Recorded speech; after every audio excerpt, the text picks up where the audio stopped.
A fantastic 6-week run has the Braves neck and neck with the Mets atop the NL East. And tonight, flamethrowing Spencer Strider blazes a trail to the mound in his biggest big league start to date. It's only July, and October awaits, but the heat is on in Atlanta. The Mets and Braves are next on Bally Sports.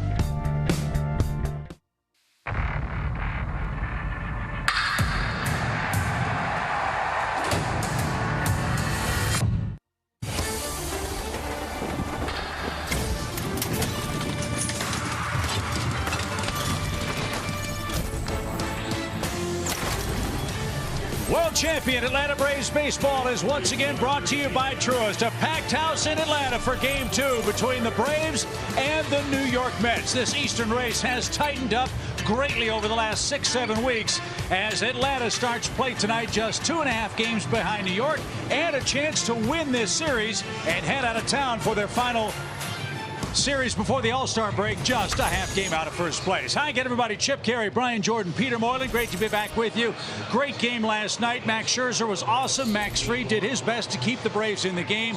Atlanta fell in game 1 of the series, but the offensive star was Austin Riley, who is red hot for the Braves. BJ, he's homered now in 3 straight games. Yeah, you look 3 weeks ago, he was struggling a little bit, but he made some adjustments with his hands, and all of a sudden, he's back in his comfort zone. Look at those numbers the last 12 games. He is the best player in baseball, guys. 6 home runs, up to 24. He deserves to be in the All-Star game, no doubt about that. But, man, he can put the team on his shoulders and carry him for a long time, Chip. Well, Peter, the Braves are putting the heat on the New York Mets. Again, just 2.5 games back. And speaking of heat, the man going to the hill tonight is going to bring it tonight. Oh, he sure is. We all know about the big triple-digit fastball. We know about the slider, BJ. Yes. But tonight, it's going to be that changeup that's going to be effective. The Mets have stacked that lineup with left-handed hitters. So for him, similar to Arizona, he's going to need to have that changeup working, and he's going to need to locate it down in the zone tonight. Packed house in Atlanta. Spencer Strider is on a roll. Let's see if the Braves can get back to within a game and a half in the middle game of our 3-game set with the first place New York Mets. It's a playoff atmosphere in Atlanta. We're glad you're with us. We'll get things started with the Braves and Mets. Game 2 coming up after the break.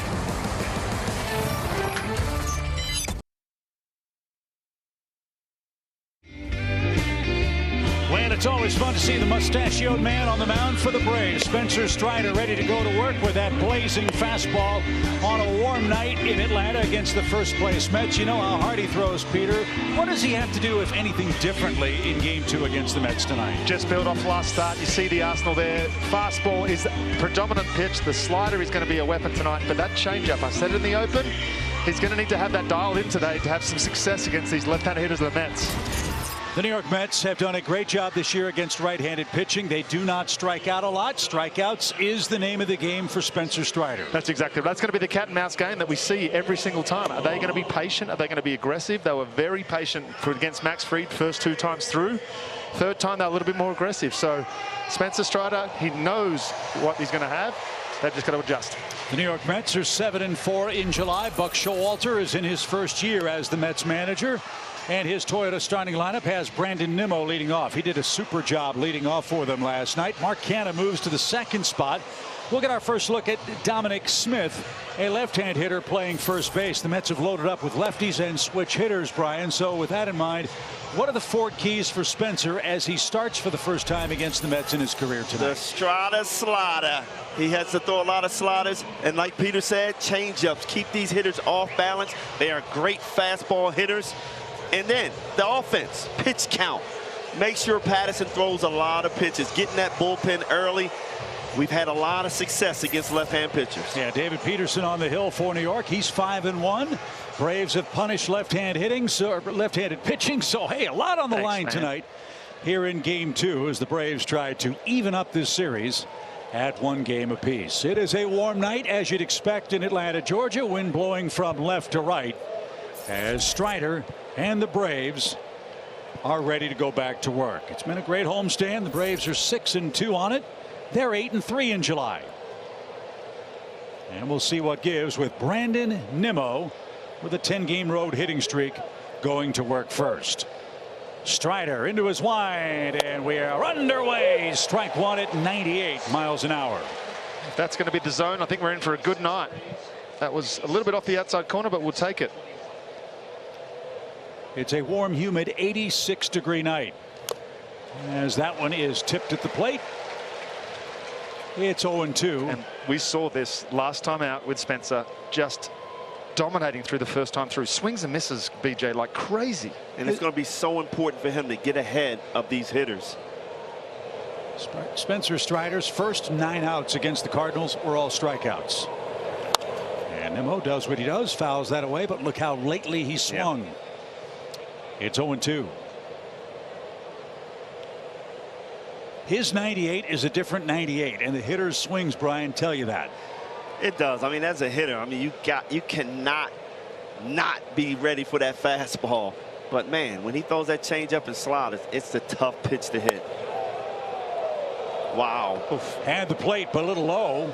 Call that one even.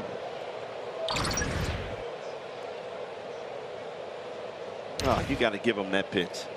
It's Andrew Fletcher behind the plate. 1 ball, 2 strikes for Brandon Nimmo. And the pitch. Just outside. There was the changeup. Yep, the first one. Wouldn't be surprised to see d'Arnaud call it again here. He does that a lot. If he misses a little bit like that, he'll call it back to back to get the confidence straight away in that pitch. Peter, what do you think about him shaking off a couple of signs? I like it already. Could have been by design too.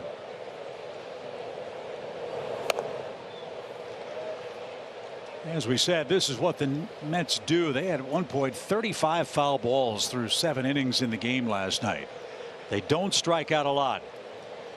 The 3rd best strikeout rate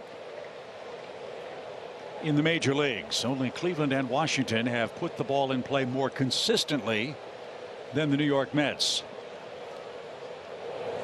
And he's gotten a full count as Mr. Nimmo.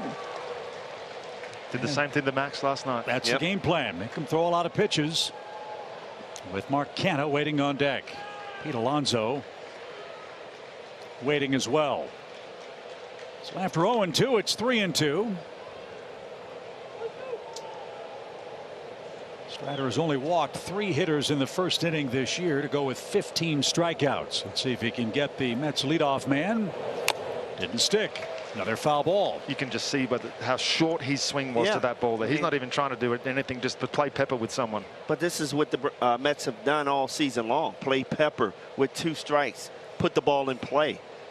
And that accounts for a lot of their success this year. Well, everything's been hard. He's thrown 1 changeup in the first 8 pitches here to Nimmo. The next on the way is chopped foul. Another opportunity for the Mets leadoff man. But he had an 8-pitch at bat against Max Fried to start the game last night. It feels like, you know how there's the enforcer in ice hockey? It feels like Nimmo's the pitch enforcer, where he comes out and just fouls off as many as he can as the first at bat, and then they change their approach. He's trying to frustrate Strider. 9 pitches, 6 strikes.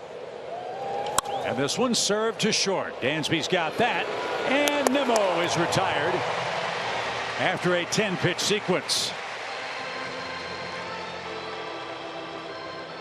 That's a real nice job of not letting the fact that he'd had to throw 9-10 pitches to get him out. Yeah. Last thing you need to do is on that 10th pitch walk him. And you're right back where you started with the base runner. Which we saw last night. Max Fried walked the leadoff hitter. Max Fried versus Max Scherzer. Scherzer was very good. Braves had a couple of chances against him, but some late thunder for New York put the game out of reach. So Atlanta trying to even it up tonight. Behind Spencer Strider, Mark Canha the hitter, and a first pitch strike. That there is the pitch that's been the difference since he started, is his ability to throw that for a strike. He's got 2 now that he can use. He's got the bouncing 2-strike slider, and then the one that he can dump in 0-0, 2-0. At the top of the zone, but not called. Looks like a tight zone for Mr. Fletcher here in the first inning. 1 ball, 1 strike. And we saw yesterday, when you're around the zone, you get those pitches. Yeah. He's going to need that top of the zone strike with his fastball especially. On the ground again. Dansby slipped and fell, and that'll cost him a chance to get Mark Canha.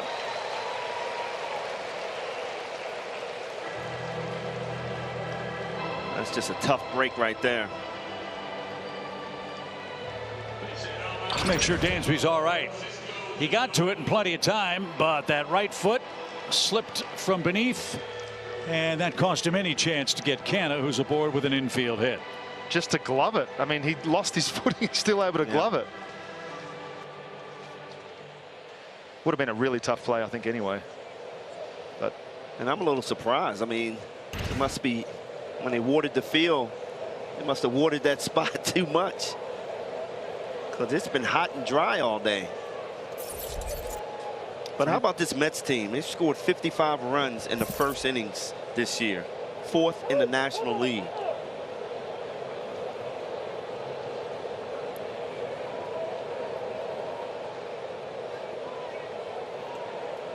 Francisco Lindor had a fine night last night, 3 hits. He's got a 5-game hitting streak. And Powder River right on by, strike 1 for the New York shortstop.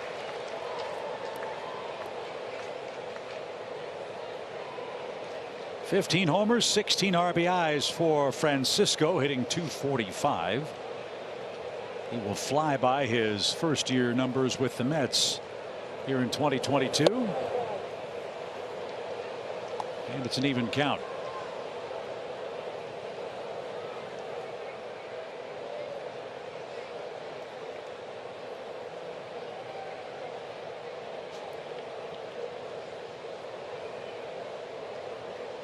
Canha with a short lead at first. And Lindor's turn to foul one off. That costs him strike 2. Peter, we talked about this. A huge test for Strada early on in his career is facing these Mets right now. Yep. You got a team that's patient. It's going to force you to throw strikes.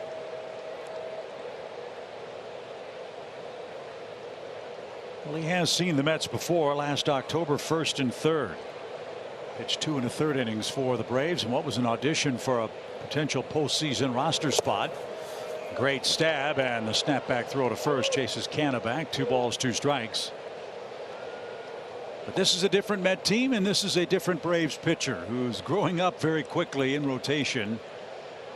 For Brian Snitker's ball club, he's really solidified that spot. And once he got going, once Harris got going, the Braves are looking more and more like themselves here in the month of July. 2 balls, 2 strikes.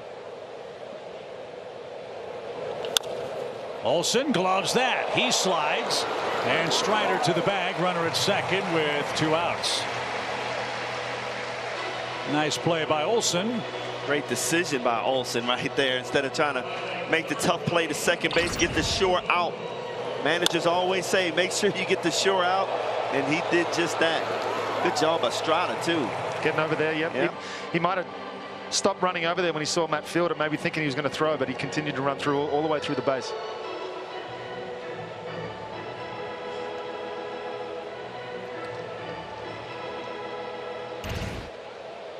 So the Mets have their first runner in scoring position. It comes with 2 outs in the first inning, and Pete Alonso is the hitter. He drove in 2 runs last night. Alonso serving as the Mets designated hitter in tonight's game. So you want power versus power? Here's your first crack at that. Alonso headed to the home run derby competition. He's won twice. And he's closing in on David Wright's record for RBIs before the All-Star break. Alonso with 72 of them.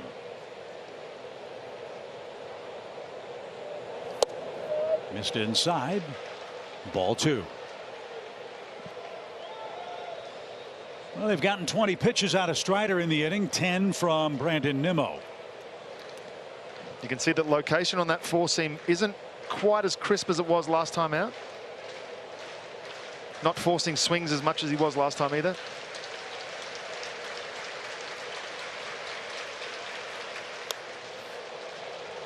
Two balls and a strike. Does that not show you exactly how good his fastball is when you know it's a 2-0? Chances of you getting a fastball are really good. It was basically middle in. Off. I mean, that's a perfect pitch right there to a big guy like Alonso. Do not let him get his hands extended. Love to see him repeat that fastball on the inner half.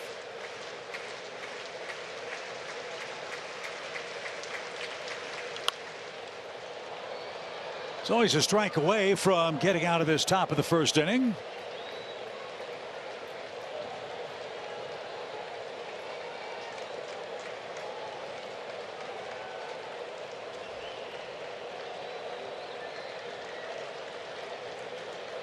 Nothing but fastballs for Pete Alonso here in the first.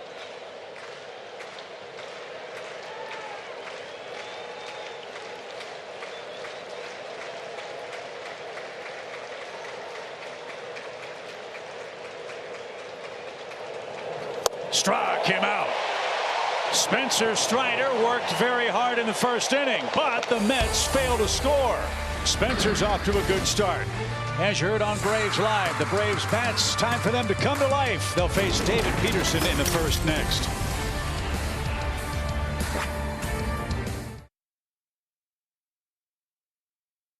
Atlanta, who better to get things started than Ronald Acuna Jr. He again bats first on Brian Snitker's Toyota starting lineup. Adam Duvall is back in left field for the Braves with a left-hander on the mound. Michael Harris back hitting ninth after the debut of Robinson Cano as a Brave last night. You know how good the Braves have been offensively all year, especially so, fellas, against left-handed pitchers, and David Peterson is the man on the mound tonight for the Mets. He is. Big one. 6'6" lefty. He's going to come at you with the similar Arsenal four-seam fastball, slider, changeup, but he will also dump in a sinker and a curveball as well. So 5-pitch mix, but similar to the other lefties we've faced this month. Yeah, I love to see the hitters just be a little patient today. Make Peterson throw a lot of pitches early in the ball game. Yeah, if it's good for the goose, it's good for the gander. As Ronald takes a strike, Peterson,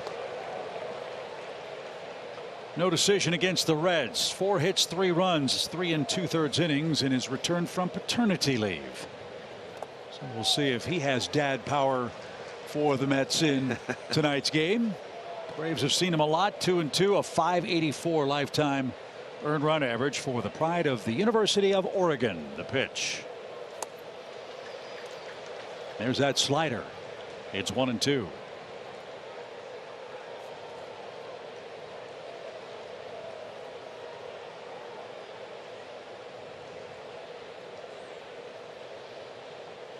And Acuna is down on strikes. 4 pitches, and Ronald is retired. 1 up, 1 down for Dansby Swanson.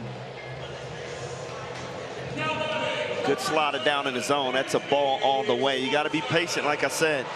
Force him to throw strikes.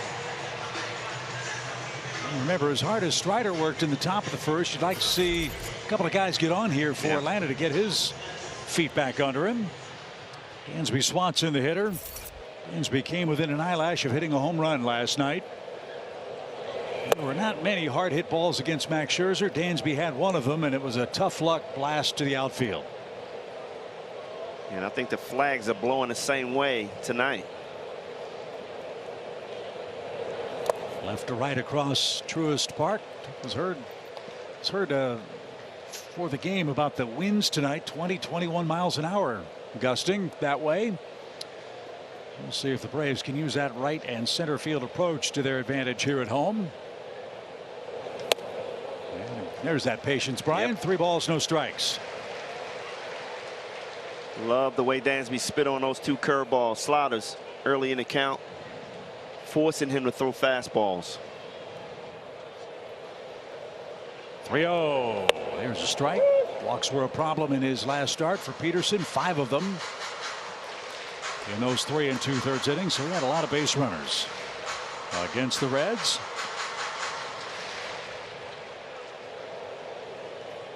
So the 3-1 pitch is outside. There's your first Braves base runner. Dansby aboard with a 1-out walk. And that's what the hitters have to do. You know, lay off of that slider down in the zone. Force him to bring it up or throw the fastball, which he just missed 2 fastballs up in the zone. Matt had a tough night last night against Max Scherzer, but enters play today with 13 homers, 49 driven in, and 33 doubles.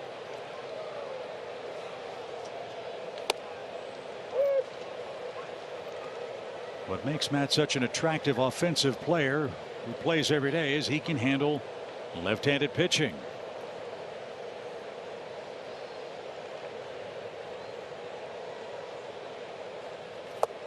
Missed that by a foot and is behind 0-2. See, Peterson's really quick to the plate. It's going to be tough for the Braves to get anything going with the running game against him. Yeah, you hope Matt can bounce back from last night's performance. Struck out 4 times. He leads the club in RBIs against left-handed pitching with 21. Austin Riley is second with 15. Adam Duvall is third with 12. So far this year, all of those men are in the lineup tonight, with Dansby at first and 1 man out. Big shift on, 3 defenders right side, and that's way outside.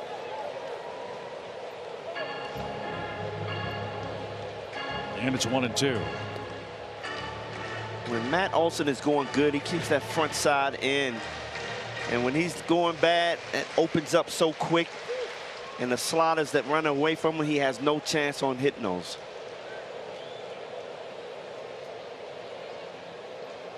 Swanson a short lead. The pitch. It's 2-2. It's interesting to me. They're playing him to pull, but pitching him away. If Matt just dropped the barrel of the bat on the ball, he could double to left. Where he's got 2 acres of real estate to play with. Much easier said than done, of course. And again to first.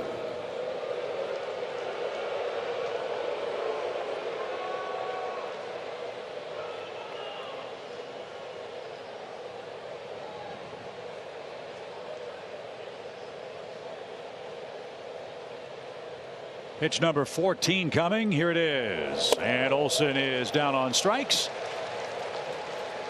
2 outs for Austin Riley, who has had a great start to his month and always enjoys facing the Mets. That's our Game Nugget, brought to you by Chick-fil-A. Look at those numbers. Austin Riley has really started to lock in recently. Starting to feel comfortable at the plate. Timing is perfect. And he is showing the powers, driving in runs. This is the Austin Riley we saw all last year. Shot the other way. That's a great approach. Dansby's going to make the turn and head to third. And Austin Riley ambushes, and the Braves have runners at the corners with 2 out. Just a beautiful piece of hitting right there. Saw him last night pull the ball into left field at about 112. Stayed back on this beautiful fastball. First pitch fastball down. Opposite field approach. Perfect swing. Perfect swing. So Riley, an 8-game hitting streak now. He's 15 for 30 in that stretch. And here come the Braves, as they have so often, with 2 outs and a big threat. Marcell Ozuna is coming up. Marcell had a big hit last night, a double in the 7th inning. Really got the Braves back into the ball game. Just do what Austin did, and you take the lead. The pitch just inside. 1 ball, no strikes. Now you see Peterson losing that command of that slider, so you have to take that pitch. Wait for the fastball. Ozuna 17 homers, looking for RBI 38. And that's fouled at the plate. 1 ball, 1 strike.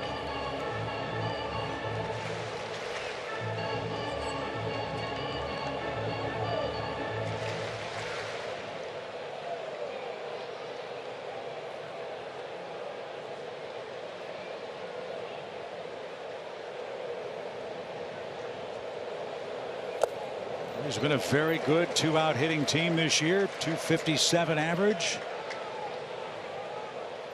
.239 average with runners in scoring position and 2 outs. He's bounced a couple of those sliders, Beach. I don't think he's feeling very comfortable with that, especially with the runner on third. I think Ozuna helped him by swinging at that other slider down in the zone. Didn't get the fastball. That one at 95. And now the count even 2-2. Marcell checking to make sure it was a strike. At least that's my guess. But that's that pitch where you just saw Riley go the other way. It's wide open, second base. Let's put the ball in play. But Ozuna couldn't. And Peterson strikes out the side. It cost him 20 pitches, though, in a scoreless first inning. We go to the second in Atlanta.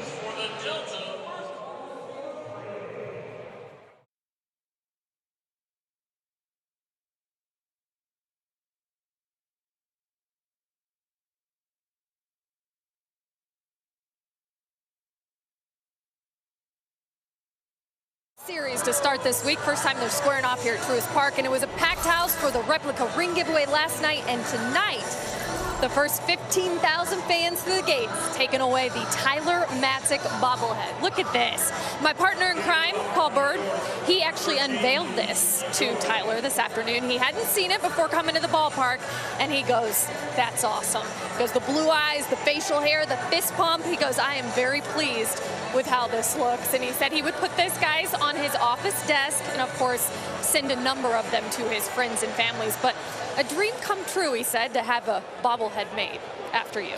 It's all you can ask for, right, Peter? It sure is. I never got one myself. I tried to vote myself into the All-Star game. Maybe I just make my own bobblehead up as well. Hey, when you get a bobblehead, you have arrived. And last year, Matzek arrived, especially in the World Series. So I never arrived? Peter, I'm sorry. You did not arrive. It's true. Well, that bobblehead modeled after that great strikeout of Mookie Betts in the NLCS last year in Game 6. I still get chills over that one. That was unbelievable. Luis Guillorme is the hitter. He was the offensive hero for the Mets in Game 1 last night. I said it then, I'll say it again tonight. In a matchup where you have 9 All-Stars representing their teams, sometimes it's the understudy that does the damage. Well, he certainly did that. 2 hits, a home run, and 2 RBIs. Well, Chip, this understudy has been doing it for a long time against the Braves. He just finds a way to put that barrel of the bat on the ball. No batting gloves, just a little tape on the knuckles, and Brooks Conrad-ish. Grinds out the at-bats. The pitch skipped up there, and it's 2-2. Spencer threw 23 pitches in the first inning. He could use a quick second or third here. What makes him so unique is for all the strikeouts he has, he works pretty efficiently. He doesn't waste too many pitches. But a 10-pitch at bat from Brandon Nimmo to start the night elevated his pitch count. And we remain scoreless. And a full count to Guillorme. Chip, I want to show you something. You want to talk about what makes Spencer so special? Look at this whiff rate right here. On fastballs, the major league average 20%. Spencer gets 30%. On that slider, 34%. He gets it 56% whiff rate. That's swing and misses, obviously, guys. Incredible numbers there. And there's the second one.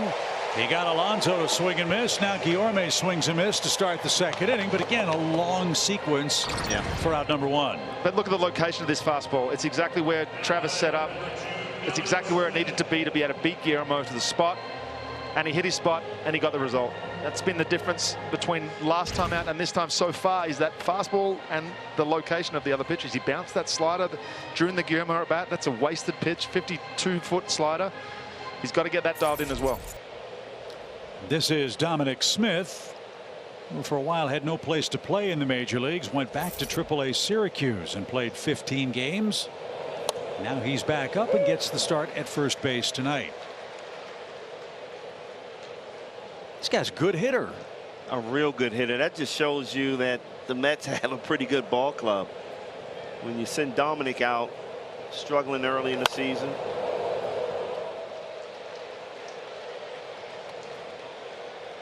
He's a very good glove man. We've seen Smith play the outfield for New York.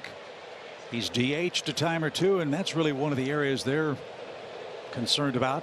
Buck Showalter has not gotten a lot of production out of the DH spot. That might be something they're looking to improve at the deadline. As the Braves shift with 2 strikes and 1 out on Dom Smith, and up and away. 1 ball, 2 strikes.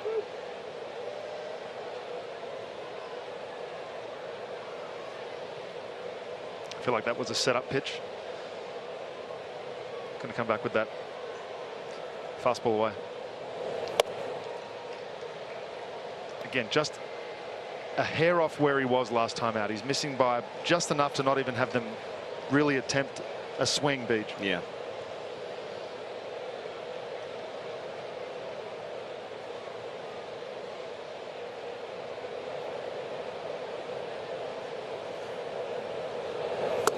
At the knees, a blistering fastball, and Smith thought that was low. And 3 straight strikeouts for Strider. 2 outs in the second inning. Look, if I'm facing Strider, I'm always looking down in the zone because he throws that high fastball at 98. I'm not going to hit it anyway. Right there, Dominic has to swing at that pitch. It's too close to take with 2 strikes. And when Good you say pitch. 2, he's got to get one of the 2. You got to either get the low one or the high one, right? Correct. That time he got the one at the knees for Eduardo Escobar. Escobar had a hit last night. And he's behind his Strider. 1 ball, no strikes. Escobar, a switch hitter, batting .195 against right-handed pitching.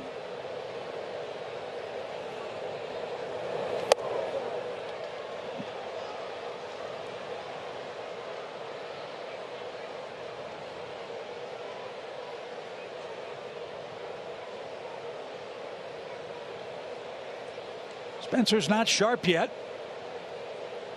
Let's see what he does. 2-0.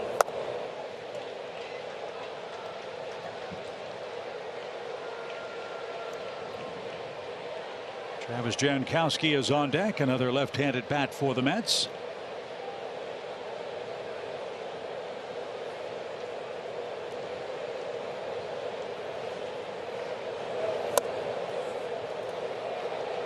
And Escobar thought it was going to be called a strike, and instead it's ball 4. Well, if I'm Dominic Smith, I'm jumping out of the dugout right there because it was a strike to him. Wow. That's the same pitch. Same exact pitch. So some overtime for Strider here. A 2-out walk brings up Jankowski, who was hitless last night. Mets are without Starling Marte, who's been bothered with a groin problem. No word on when he'll be back for the Mets. So Jankowski gets some PT, and that's line foul.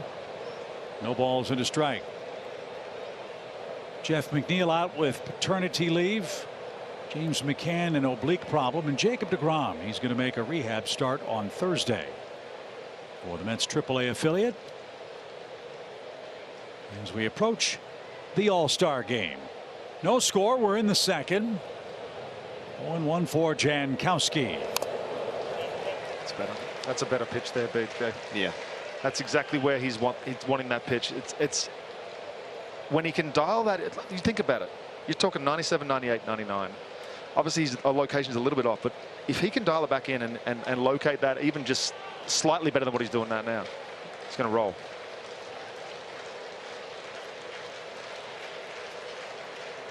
Escobar leads at first. The 0-2 pitch is on the way and laced out a play to the left. I would continue to throw the fastball to Jankowski. Yeah. He has a late swing. Don't slow it down to where he can recognize it and be able to handle it. One of the first lessons I learned was that I saw a guy foul a ball over the dugout, and I threw a breaking pitch afterwards for a base hit, and I got scolded.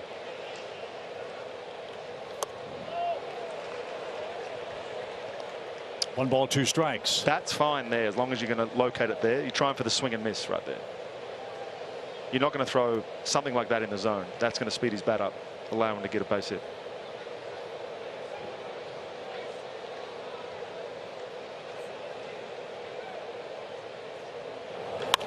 In the air toward left center, but softly hit, and Michael Harris is there. And Strider is out of the second inning. Here come the Braves. d'Arnaud, Duvall, and Arcia. Scoreless game.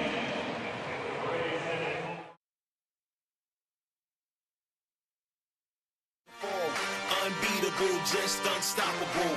Gotta take it all, not gonna take a fall.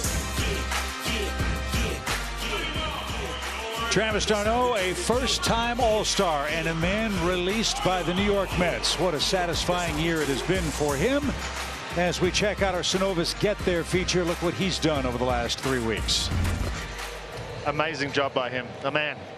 He's healthy now again. He's back. He's catching every other. He's got William Contreras helping him out, taking a spell when he needs to. It's just a perfect combination to see these two go to work, and it's a great option for Snit and the Braves to have. If someone has a couple of days where they're not feeling right, you can throw William in there. Or if William has a couple of days where he just wants to DH, has to get off his legs, you can DH him, and you got Travis. It's just a beautiful combination. And both those men headed to the All-Star game. Amazing. Two Atlanta catchers will represent the National League in Los Angeles next week. As d'Arnaud takes outside, 1 ball, 1 strike. Again, we've used the term persistent about this Braves team. That certainly applies to Travis d'Arnaud. Silver Slugger, world champion. And how big was he last year? I mean, coming back from that injury last year and playing every game throughout the playoffs and World Series. He was huge. Moved his feet.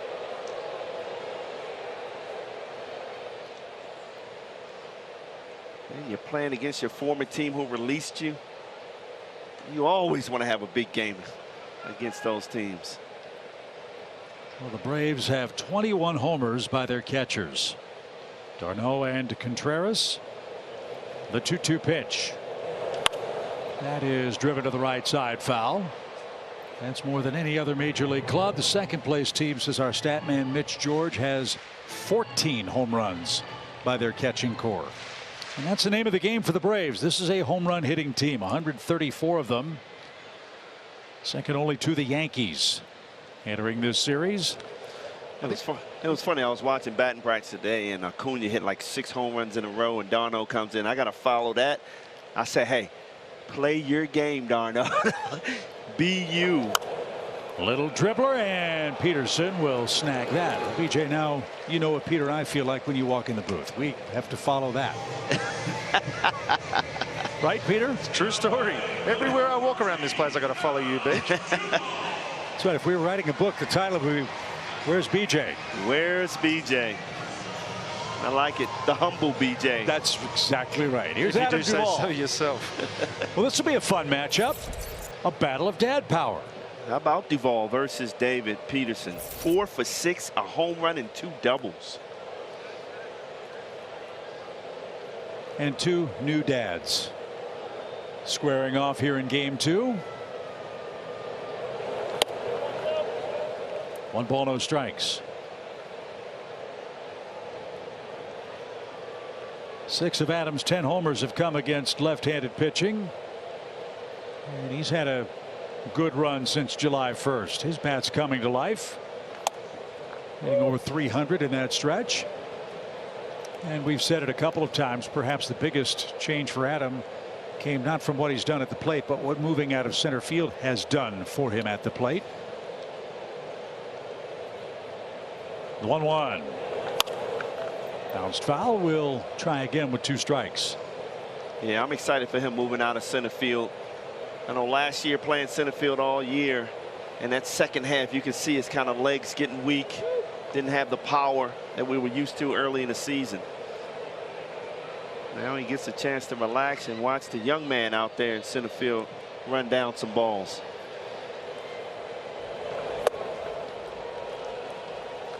Braves are starting to see that slider a little better. 2 balls, 2 strikes.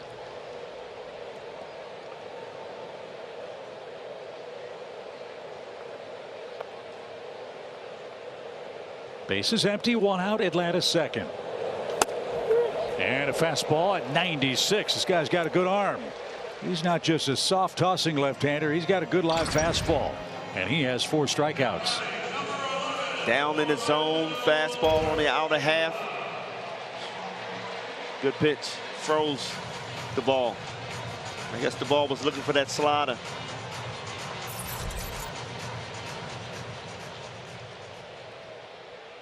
Arcia, the hitter, with a .254 average.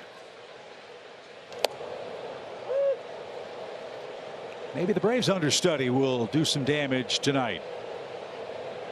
Orlando with 3 homers, 17 driven in. Nice debut before Robinson Cano had a couple of hits for the Braves last night.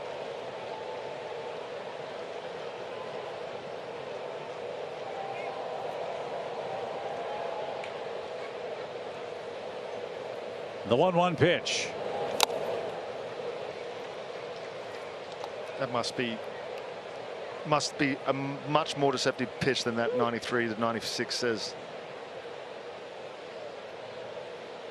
He's a good fastball hitter.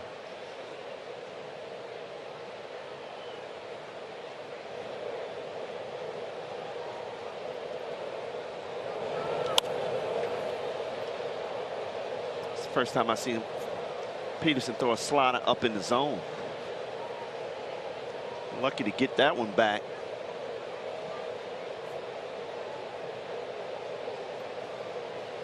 Braves saw him in New York on May 3rd.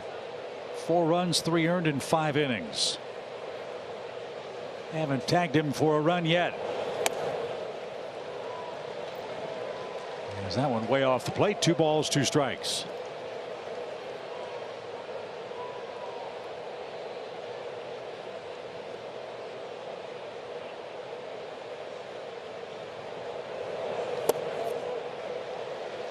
Wow, good job taking that slider down in the zone. That's one of those competitive pitches. Get you to chase on, but Arcia did a great job laying off on it. Swing and a shot hammered toward left. Hardest hit ball of the game for the Braves, but right at Mark Canha. And that ends the Braves' second in 1-2-3 fashion.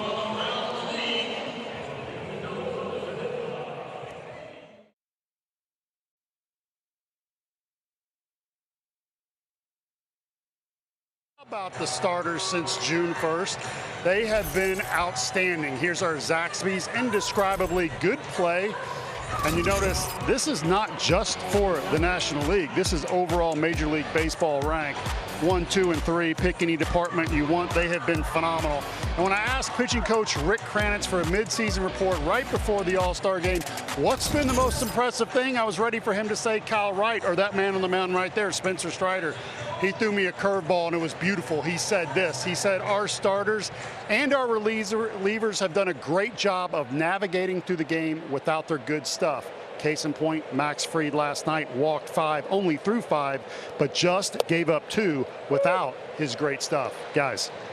Thank you, Bertie. That's a great report. I want to compliment you on Braves Live today. You looked as good as you've ever looked with the Wilford Brimley mustache.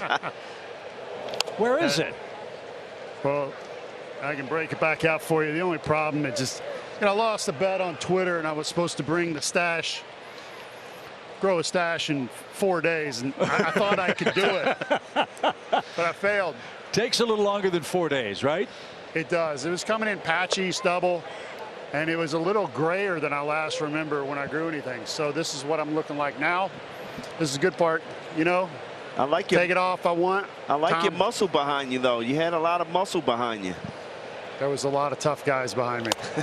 Patrick Mazeika fouls one away. It's amazing how much Bertie looks like Wilford Brimley. A great Hollywood actor.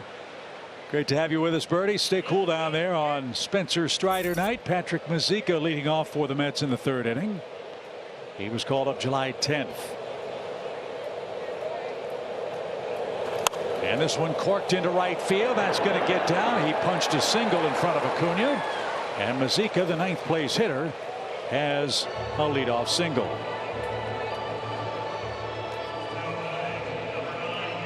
I don't remember seeing someone get a hit off Spencer's slider. That was a slider middle end. He did a great job keeping his hands inside, and he pulled fastballs down that line before. We talked before about not speeding people's hands up. Yeah, you got a guy just called up July 10th. I'm gonna challenge him. We talked about speeding guys' bats up. I think you did that. Yeah, you gave him a chance there.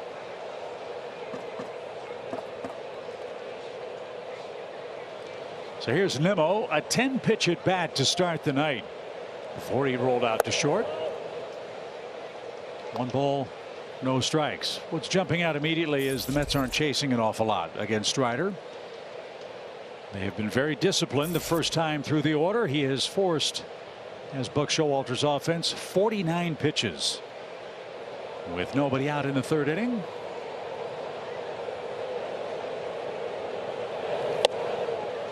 It's been 2 pitches, fastball, slider, Peter. We speculated maybe we'd see a few more changeups from Spencer. That hasn't happened yet. I think the 2 that he has, or the 3 that he has thrown, haven't gone exactly like he'd wanted them to, and he's lost a little bit of confidence in that.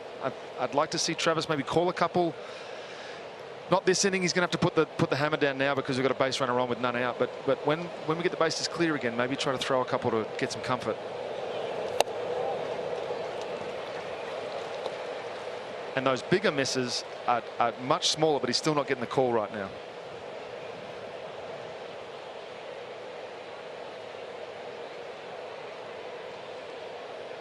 Well, let's see if Nimmo has a green light. 3-0.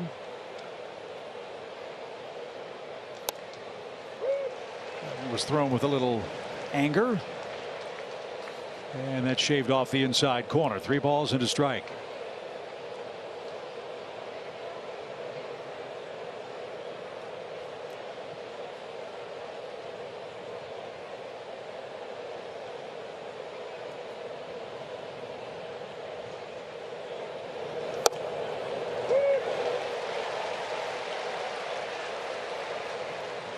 So he's got Nimmo to 2 strikes. Can he finish him off quickly? Catcher Mazika is at first. How about a ground ball to Robinson? Sorry, Arcia. Double play in order with nobody out. Little pop that will be caught by Dansby. He does take care of Nimmo, and Mark Canha, the hitter, he reached on the infield single when Dansby lost his footing in the outfield grass. It's a really nice comeback there. Yeah, that was huge, just for the confidence sake. Fall behind 3-0 to Nimmo.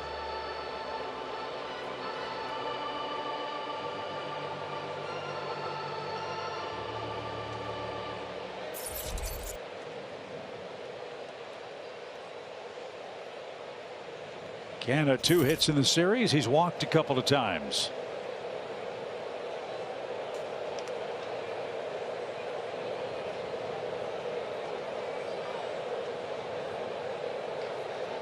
He's only hit into 1 double play this year.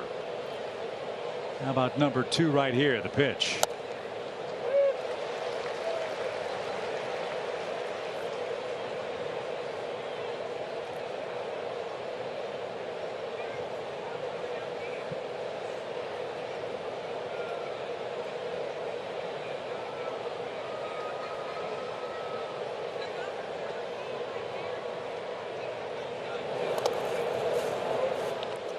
Great job by d'Arnaud stopping that ball. That's a hard slider. Almost bouncing off the plate. That's the way you throw your body at that ball.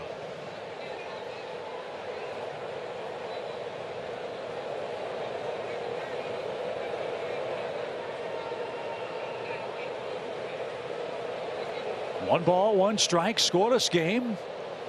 We're in the Mets' third. The pitch. There you go.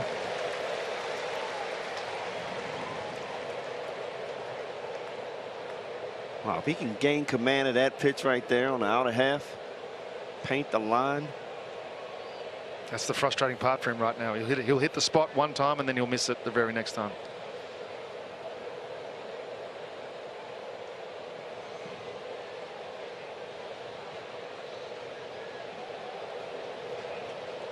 So he's got Canha set up. Let's see if he can finish him off. Strider has 3 strikeouts in the game.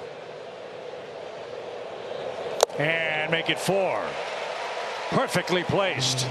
He's looking a little more like himself now these last couple of hitters. Almost like when we saw with Max last night. He almost turned it up when we got a base runner on. Maybe there's something mechanically with Spencer that's making him miss a little bit. And he's when he gets a runner on, his mechanics, he's from the set.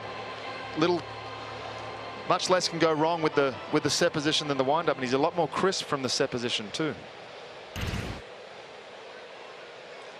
So he's an out away from turning things over to Michael Harris, Ronald Acuna, and Dansby Swanson for the Braves. Lindor bounced out to Matt Olson at first. And strike one. Fouled off the netting.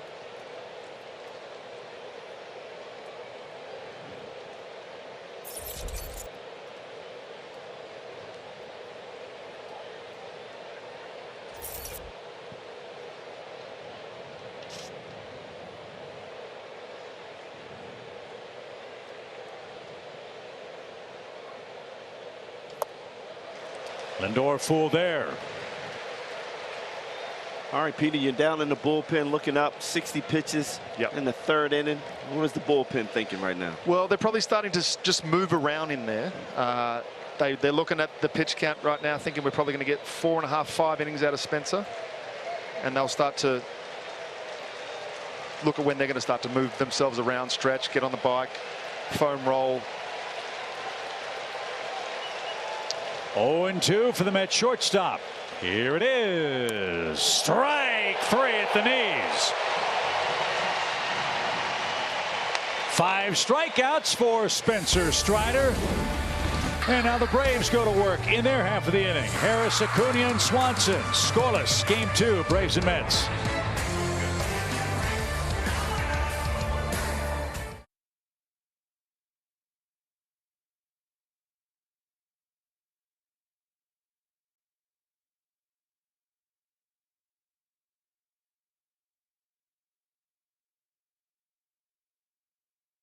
With us downstairs, Brian Jordan, Peter Moylan, Chip Carey upstairs as the Braves come up in the home third, looking to score the game's first run on a hot, windy night. Peterson and Strider have thrown a lot of pitches. They've also racked up a lot of strikeouts, 9 of them combined so far in 2.5 innings.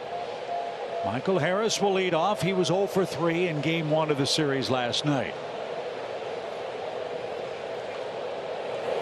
Got to get Michael Harris hot again. Dipped under 300, now hitting 294 on the year. Michael's done good work against left-handed pitching in his rookie big league season. Learning on the fly. And boy, he's been a spark plug for Atlanta, setting the top of the order up and catching everything in center field.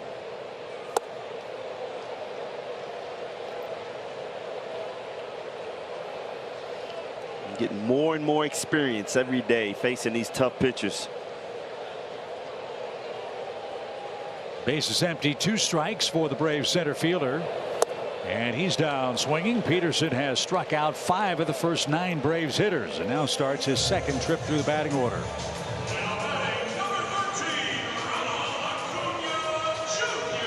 Well, the 2 guys that had the best approaches for the Braves were Dansby Swanson and Austin Riley. They hit the ball, at least in Riley's case, the other way. Let's see if Acuna can fill a hole. They're playing him as a dead pull hitter.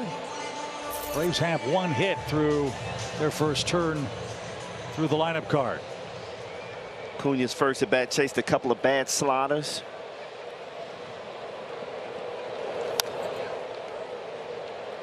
We were talking before the game, BJ. We've noticed in these last couple of weeks the ball is on the inner half a lot for Ronald Acuna Jr. right now. Yeah, I mean, I think the strategy is to get him off the plate, challenge him in, and then throw away the sliders, get him to chase. And he's been hit an awful lot this year. For a left-handed pitcher coming in to him, though, that slider is going to be coming down on him, and he's swung over it before. If he's trying to clear his hips and try and get to that fastball inside, mislocation with the slider there, but that's the goal, right? Is to try and get him to open up his hits on the fastball, and then when you throw that slider, he's going to be out in time, out in front, swing and miss, or roll over. Exactly. Right. So then, Brian, how does Acuna get the ball off the inner half? As we await the pitch. You know, and I'm going to go back to when there was a game in Miami in a Contra. Steady diet inside. And he made an adjustment. He cheated. And he was able to turn on the ball and drive it off the left field wall. I mean, sometimes you're going to have to start doing that and send a message to the pitchers and say, I'm not going to do that anymore. I'm going to change your strategy. And he's good enough to do that. We've seen it before. Well, he's aboard for the first time in this game as he takes the second walk from David Peterson. That brings up All-Star Dansby Swanson, who walked in the first inning. Dansby's great work is our Yellowwood bringing the lumber feature tonight.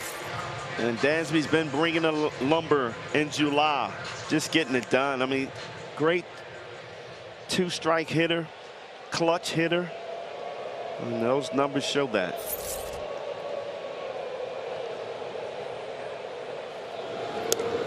Got to keep an eye on Ronald, as you know. 17 out of 22 in stolen bases. One advantage, though. Peterson looks to have a pretty good move, and he's looking right at him left-handed. And he's lightning to the plate, too.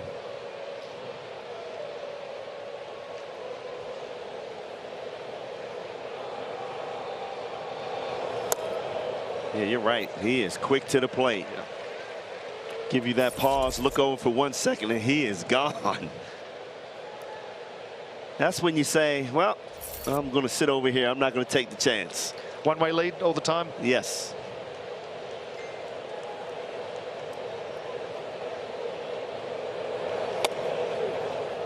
Starting to wait out that slider now, fellas. 2 balls, no strikes.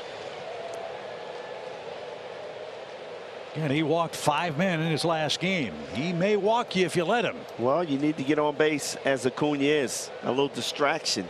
He's trying to be too quick to the plate and not able to follow through on that slider. That one cracked to center field. Nimmo going back to the warning track, to the wall, and makes the catch up against the fence. Ronald, with good base running, will tag up and move to second. That is twice in this series that Dansby has come up a foot short of a home run. 2 nights in a row, guys. He put some lumber and burrowed that ball up to the deepest part of the ballpark. Great job by Nimmo, not giving up on that ball. Good concentration. As we said at the start of the broadcast, as you see Ronald tagging up, the wind blowing from left to right toward the Braves dugout. That certainly had to hurt the trajectory for Dansby's drive to center there. So Matt Olson, the batter. Second at bat for the Braves with a runner in scoring position. Ozuna struck out in the first. Matt struck out as well. How about Acuna? Hitless with all strikeouts. How about Acuna, though? I mean, that's good base running there. Recognizing Nimmo had a chance of catching that ball, getting back to first, and getting in the scoring position right there. Excellent base running.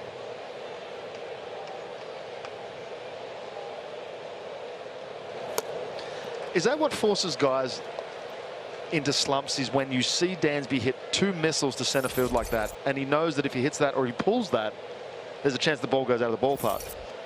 Well, change your approach to try and get rewarded with those types, because exactly the same swing to left center, or left field, sorry, is a home run. I mean, you're right. It could cause a slump, and we've seen that in Dansby, but not this year. Olson to center. Nimmo will have room to catch that. And the Braves are out of luck in inning number 3. We go to the 4th. Braves and Mets, still no score in game 2.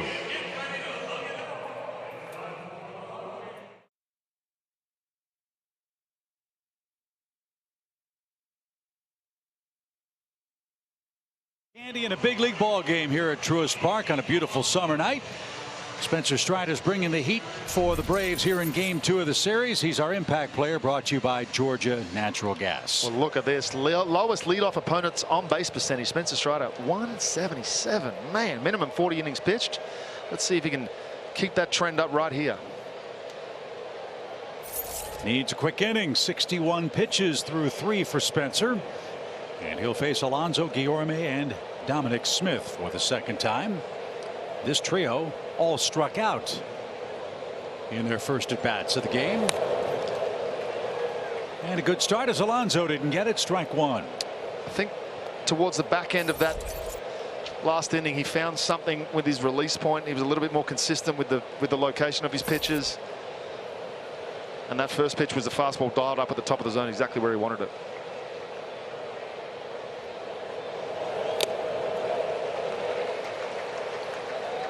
Didn't get the slider. 0-2.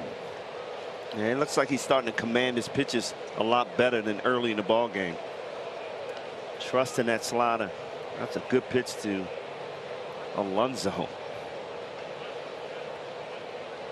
Spencer's had a base runner in every inning of tonight's game.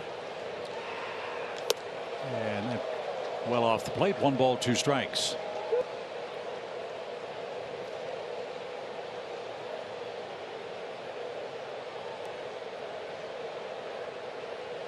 Strider's allowed just 1 run in his last 21 innings pitched.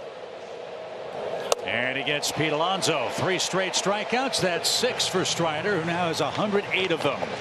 That's the best slider he's thrown tonight, and what a time for it to come. Looked like a fastball for about 95% of the way, and then just dives up, swing and miss from the big polar bear. Look at him. Way out in front. There's that flip that he does in his warm-up swing, yeah. BJ. Just couldn't quite get to it. Guillorme, the batter, he swung and missed. So a leadoff man retired for Strider. He's gotten 3 of the first 4 leadoff men in the game. And he's got an out here in the 4th inning of a scoreless game. Braves and Mets. Buckle up, folks. This is going to be a great race and a great season series all summer long. We've got 12 more games with the Mets after we wrap things up here tomorrow afternoon, including the final 3 games of the season series here in Atlanta at the end of September. And the way this race is shaping up, those are going to be even more electric than the atmosphere at Truist Park Monday, Tuesday, and what we expect tomorrow. Look, ideally, I'd love us to run away with the division and have a 10-game lead by then. But it's set up beautifully if we don't. Well, look, at the beginning of the season, we said this East, the NL East, would be the toughest division. And we're starting to see the Phillies, Miami play better baseball. So you're going to have to stay on your toes and win every ball game, win every series. And that's what the Braves have done lately. 2-2 pitch is shot into right field, and Guillorme has another hit. So he has a 6-game hitting streak. His 3rd hit of the series, and Dominic Smith is coming up. 2-strike hit for the Mets.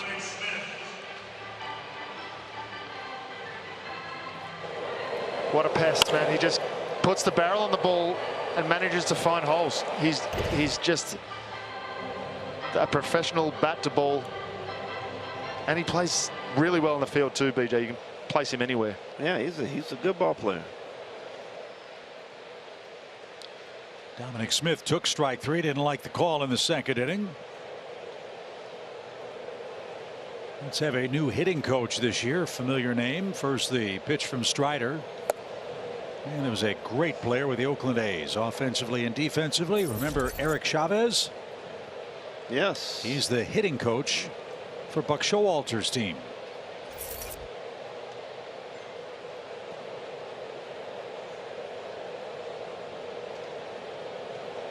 One ball, no strikes.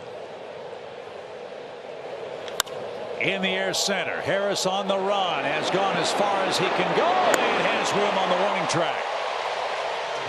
Smith barreled that ball up, but the park big enough to hold that. And that is out number 2. Eduardo Escobar is coming up with Luis Guillorme coming up. And before Strider gets the 3rd out, let's enjoy a quick message from Marietta Toyota. In Marietta, businesses come and go, and some remain and grow. Visit us at MariettaToyota.com to learn why it's always better in Marietta. Escobar walked his first time up. Which pitcher will bend or break first? And it looks like Strider is getting loose. Finally. 98. Again, better location on that. That's where you want first pitch strikes, getting ahead. BJ, you say that all the time. As a hitter, it just changes the at bat.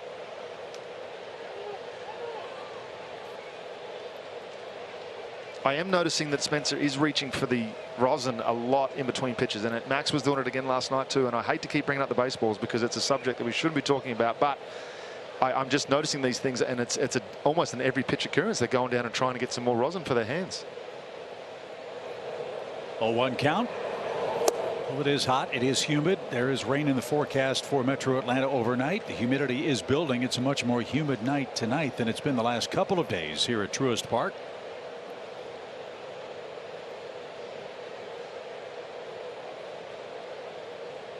Not easy for the pitchers to grip the baseball. The 1-1 pitch.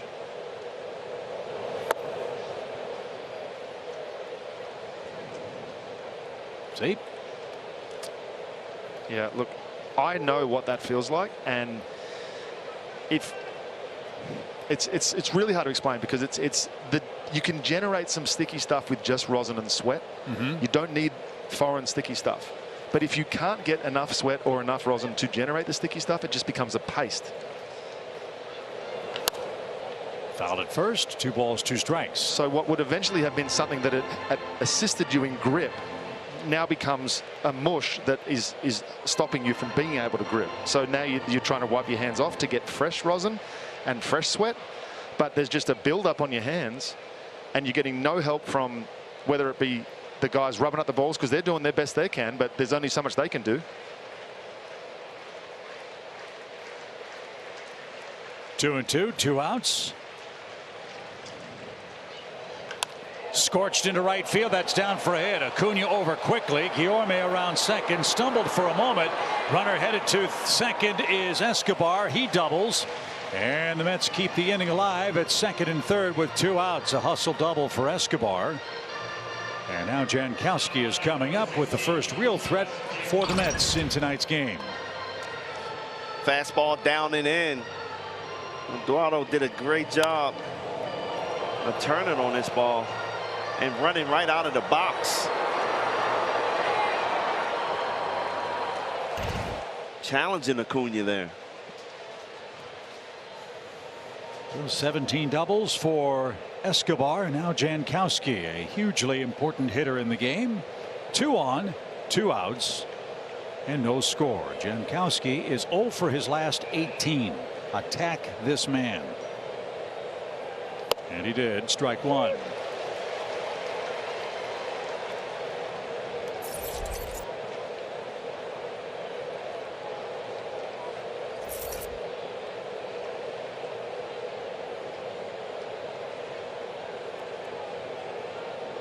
No balls and a strike. Mets with 4 hits in the game. The pitch. Didn't chase it.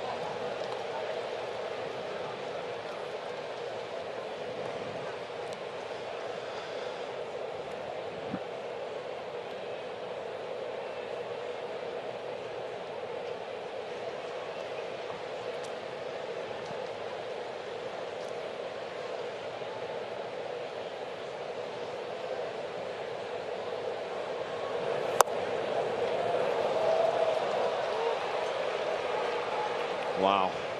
Darno set up inside and he went away with that. Talk about his command. Not missing by much, but missing enough for Mr. Fletcher behind the plate.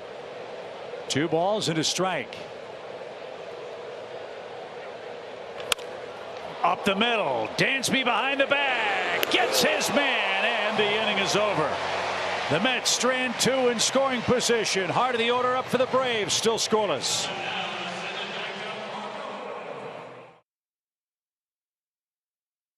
Austin Riley coming up to the plate in the first. Scorched the ball 101.9. There's only 3 guys in the league who average higher exit velocity on base hits. Oh yeah, and he can hit the ball to all fields. Let's check out the spray chart. Riley batted balls 100+ miles an hour. You see it there. 3rd most in baseball hits, 62, all over the place. The only guys that hit the ball harder, Stanton, Judge, and Alvarez. Stanton 103.8, Judge 102.1, Alvarez with Houston 101.4, Riley 100.7. Here's the bad news. All those guys are all-stars. Got the plate, isn't. Wish he was going. Maybe he will, Bertie. You never know what happens in the final week before the All-Star break. And Peter, you have a way to make that great report from Bertie sound even better. Yeah, if he hits it in kilometers, it's 160. Oh my goodness. Riley had a great approach in his first at bat of the game. He hit a ball 160 kilometers per hour to right field for the Braves' only hit. Got a couple of walks in the game, but Peterson matching Strider pitch for pitch in a scoreless game 2.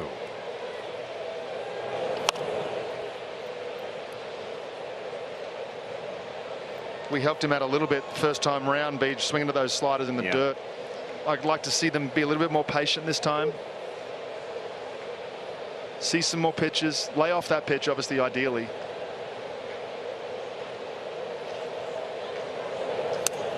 Ooh. Peterson thought that was strike 3. So did Austin Riley. Yeah. He did the twinkle toe steps right then and had to walk back to the dugout. He's saying, I better be swinging at anything right now. It's close. Swing on the house, Austin. Pitch is chopped up the middle. And the peg first is in plenty of time for out number 1. So Riley is 1 for 2. Marcell Ozuna, the hitter, he struck out swinging back in the Braves first.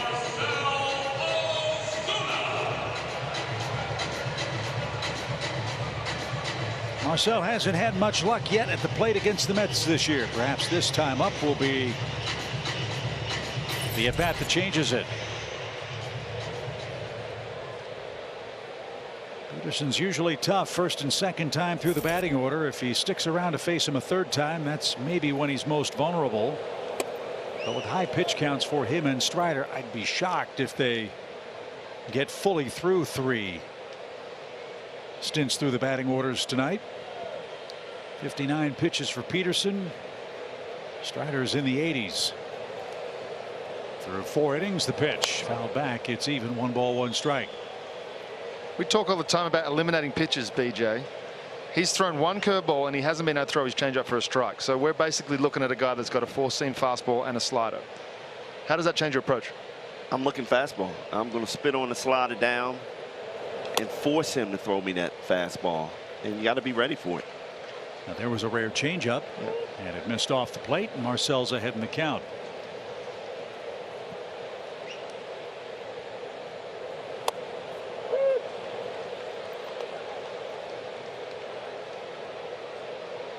This guy's a good pitcher. He's 5-1. Doesn't get the notoriety that Bassett or Carrasco or Scherzer get. But he's been very effective tonight, holding the high-octane Braves offense to only 1 hit so far through 3 1/3 innings. I say a lot of the time that it's the 4th and 5th guys that come along in your rotation that you expect so much from. But if you can really get 4 or 5, 6 innings out of those guys every week, or every 5 days, it's a plus. This game will be interesting for the Mets the way it was for the Braves last night.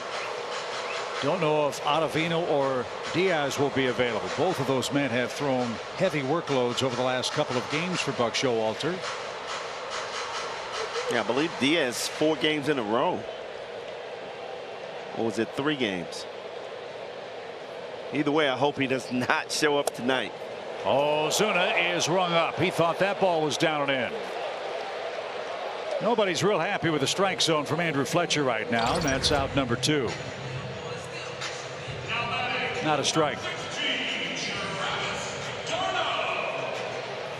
It was very tight early in the game. It seems to have loosened up, much to the chagrin of the hitters.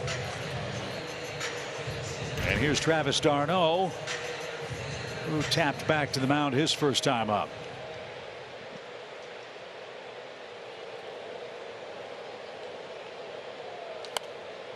Lads out of play, and strike 1 for the former Met. BJ, you always want to do good against your former club, don't you? No question about it. I mean, you circle these games on your schedule.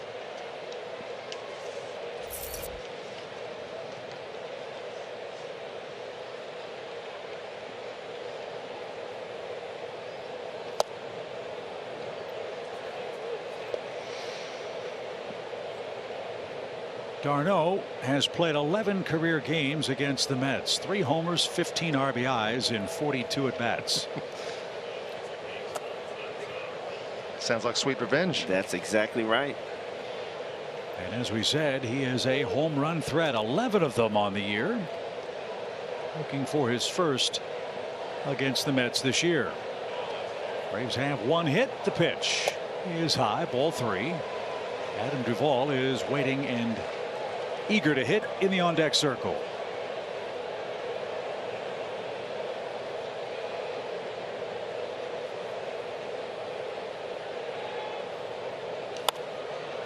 Popped up. Mazika at the plate, staggers for a moment, but puts that away, and the Braves are retired 1-2-3 in the home 4th. No score. Braves and Mets. The duel continues.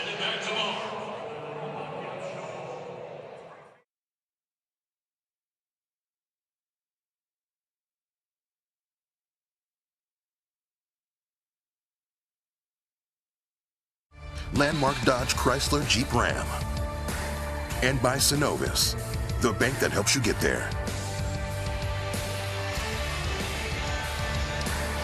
We are through 4 in Atlanta. Peterson and Strider scoreless as we get set for inning number 5. Braves A-list memberships are on sale for next season. A-list members get access to the best seats at the lowest prices, including postseason priority access. Members also look forward to discounts on parking, food, and merchandise, both here at Truist Park and throughout the Battery Atlanta. See more information on membership options and benefits for both a full season and partial season commitment at Braves.com/A-list. 9-1-2 for Strider in the 5th inning. He has thrown 81 pitches. He's looking for his first 1-2-3 inning. Zika greeted him with a leadoff single. That's the only Mets leadoff man to reach. They've had base runners, Peter, in every inning. Yeah, it's been the frustrating part for Spencer so far, is that leadoff guy just keeps getting on. But that is the best changeup we've seen from him so far. That was probably the best changeup of the year. I have not seen movement like that from Spencer's changeup all year long. It's usually just a little bit of a separation in speed from his fastball. Well, that darted down. It's going to back it up. Way ahead of the Mets catcher as the Braves bullpen starts to walk around, as you suggested, with the pitch count in the low 80s. Ideally, you get through the 5th, you get Spencer a run or 2 and see where you go. Pitch. Another changeup. Bounced foul, 0-2. This is, man, I wish he had found this a few pitches ago, but we're at 83 pitches now, 84 pitches now. And he's starting to find that changeup. Well, better late than never, they say, in a scoreless affair.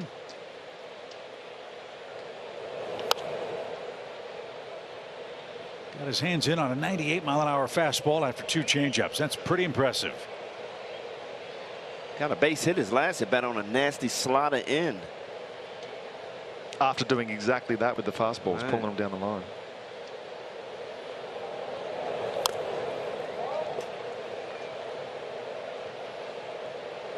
That's a good pitch. If you can keep that slider away.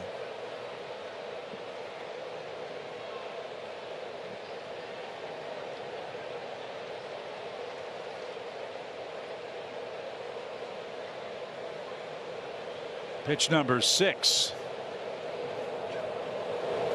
And that takes care of the number 9 hitter. 7 strikeouts for Strider. Finally got him with that changeup. BJ, he's been trying to find this for most of the game. Great job by Travis and Spencer for going to it 4 times this at bat and getting that tailing movement that's been missing for the first part of the game. So, as you said, Chip, better late than never. Get a nice little clean inning here, get the boys back and swinging the bats. Another left-hand hitter, Brandon Nimmo, is up. He's played peppered with the Brave shortstop Dansby Swanson twice in the game.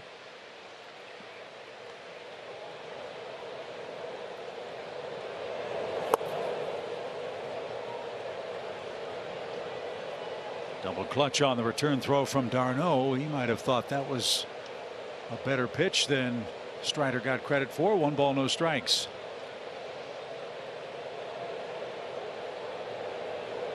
Braves have 1 hit. The Mets have 4. But neither team has broken through yet. The pitch.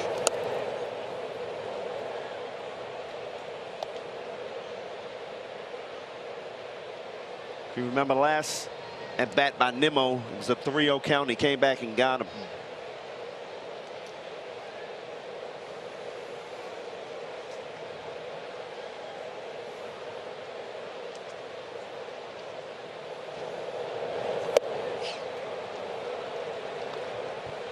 So 3-0.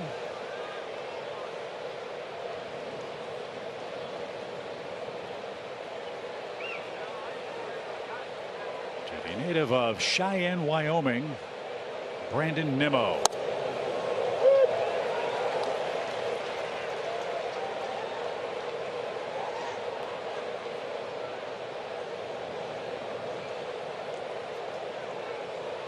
Great story on Nimmo, which talks about how everybody's path to the big leagues is different.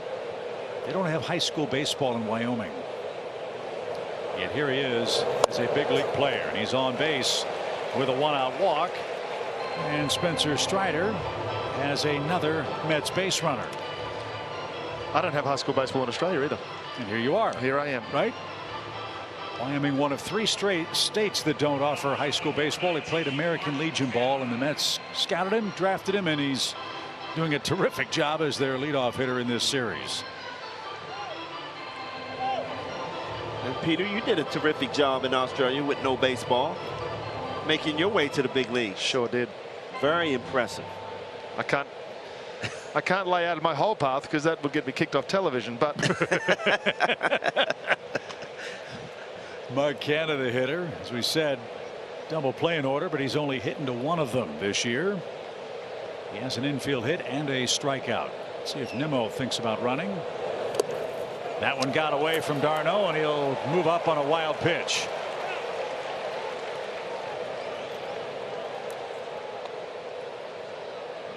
It's been a struggle for Spencer tonight. yeah, that was a slider. Obviously trying to throw first pitch strike. You're not trying to bounce that ball. So there's something with the release point. I mean, that's 2 batters in a row. He bounced that ball, that slider, in the dirt.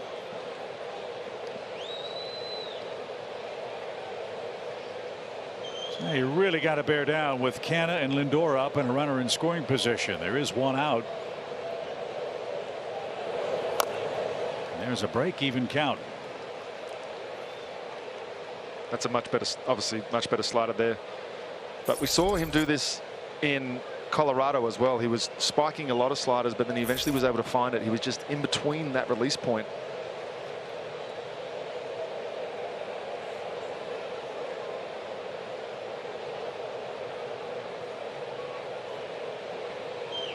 Mark Canha, another former Oakland A who has moved on.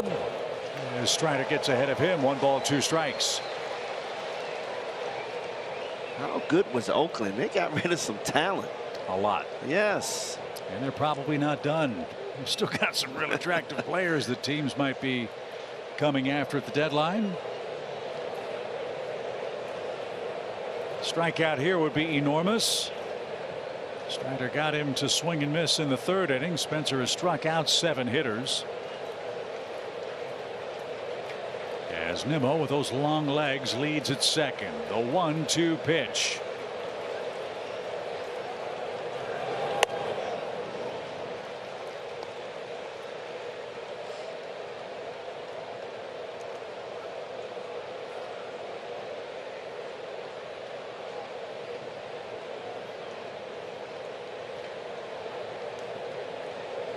Lindor is on deck.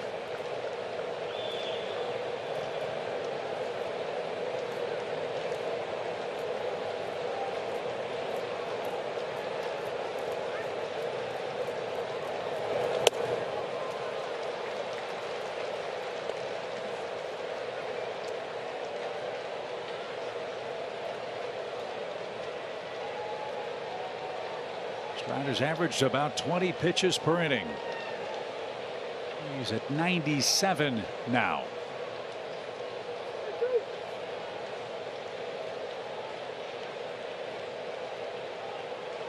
As he's gone full to the right-hand hitting Mark Canha.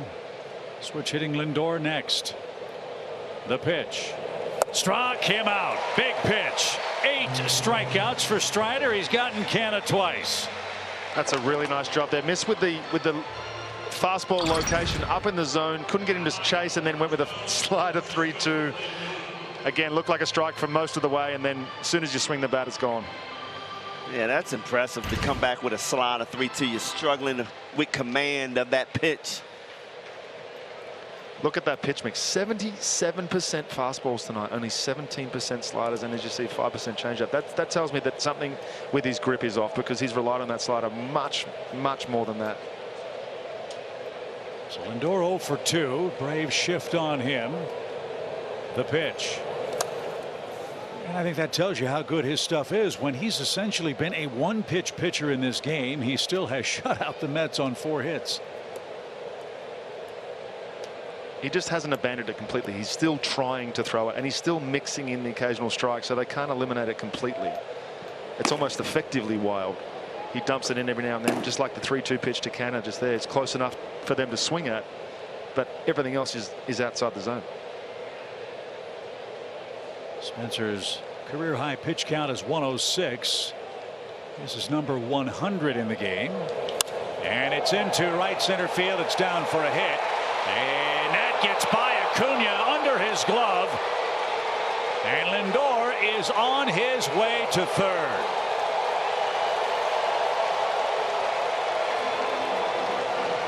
A 2-out hit for the Mets. They cash in the 1-out walk, and it's 1-0 New York.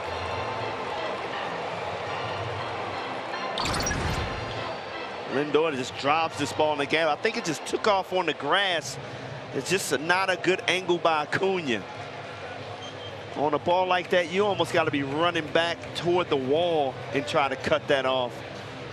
But he took the shortcut, and the ball just looked like it hit the grass and just blew right by him. So Lindor is credited with a triple, his 3rd of the year. The Mets have scored the first run. And now Pete Alonso, who has struck out twice, is coming up. Mets 1, Braves nothing. 2 outs in the top of the 5th. Let's enjoy a quick word from Zaxby's. Fried chicken salad under 600 calories with the dressing? You better believe it. Only at Zaxby's.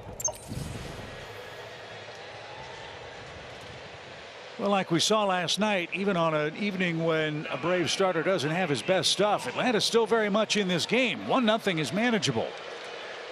But you don't want to fall too far behind the Metropolitans with Pete Alonso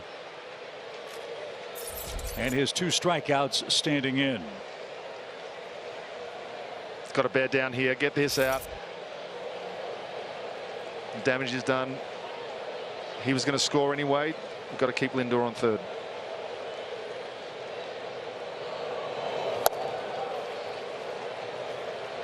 But here's a situation where you don't want to throw that slide in the dirt with Lindor on third base.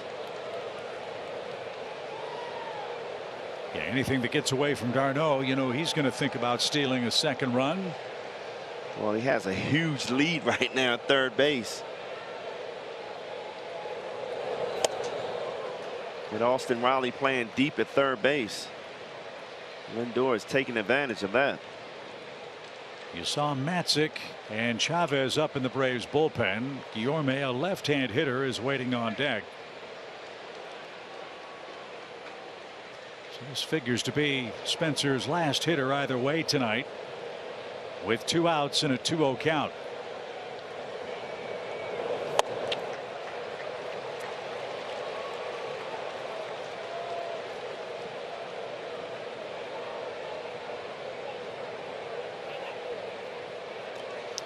And now the Braves, with a 3-0 count, are going to go ahead and put on Pete Alonso.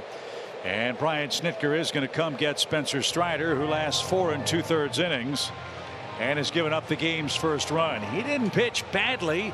He just wasn't as crisp and as sharp, and you got to tip your cap to the Mets, Peter. They made him work awfully hard in every inning. They sure did. We talked about the whiffs. We talked about swings and misses, and he just couldn't get them to swing and miss like he did last time out. 8 strikeouts in 4 2/3. Braves bullpen in play in the 5th inning.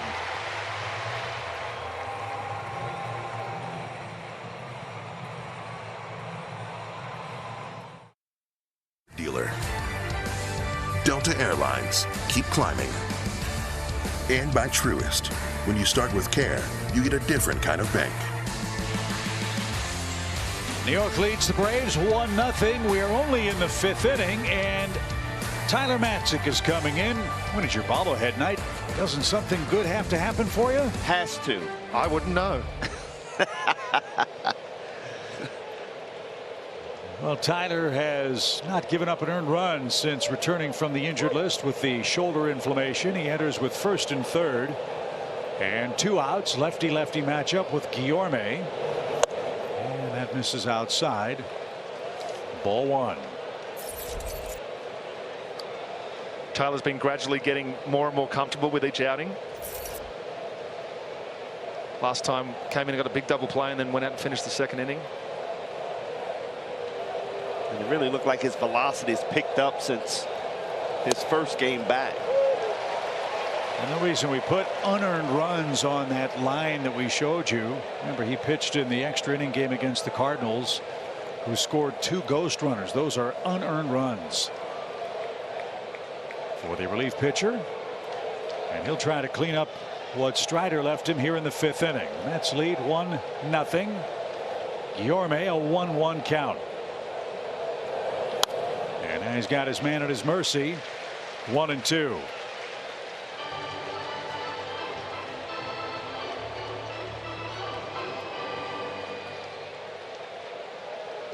Breaking pitch was much better last time out too. This was I think it's a good spot for it right here. If he's on, it's almost unhittable.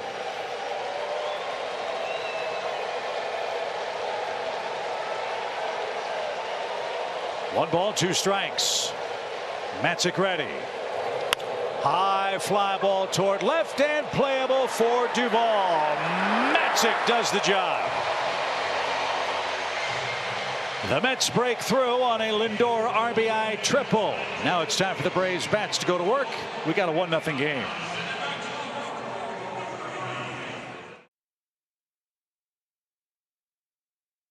The bottom 3rd for the Bravos, and let's check out our team comparison brought to you by Landmark. This is a high-scoring Braves offense that hits left-handed pitching very well. It hasn't happened yet. Perhaps it'll start here with this trio coming up, fellas. Perfect guy at the plate. Adam Duvall loves to hit off Peterson. 4 for 6, as I said, coming into this game. A home run, 2 doubles. Let's see if he can get it started. Doesn't help. I mean, Peterson hasn't exactly lit up the strike zone either. He's almost 50-50 balls and strikes tonight. But he has struck out 6 hitters and has retired 5 in a row. And only 1 hit. So it's easy for a fan or even for broadcasters to say, well, you've got that whole right side of the infield. Play with it. He's keeping the ball in on these Braves right-hand hitters very well, it seems. So what adjustment can the Braves make here in game 2? There's that one. Ricochets into the camera well by the Mets dugout. Adam way out in front of that. That swing tells me, BJ, if I'm pitching and I'm looking at that swing right now, he can't recognize that slider because he's thinking that's a fastball and he's just adjusting and pulling that ball. So that tells me that the spin must be really tight and hard to see on that slider. Yeah, it has to be, because we've seen a lot of bad swings right there all night long. And he's keeping that slider down and in consistently. Back-to-back 7 strikeout games for Peterson, whose season high is 10. That came 2 starts ago. He is on a similar pace here in game 2 against Atlanta. 1 out. Arcia's up. He has the hardest hit ball for the Braves. Sadly, it was a line drive right at Canha, the left fielder.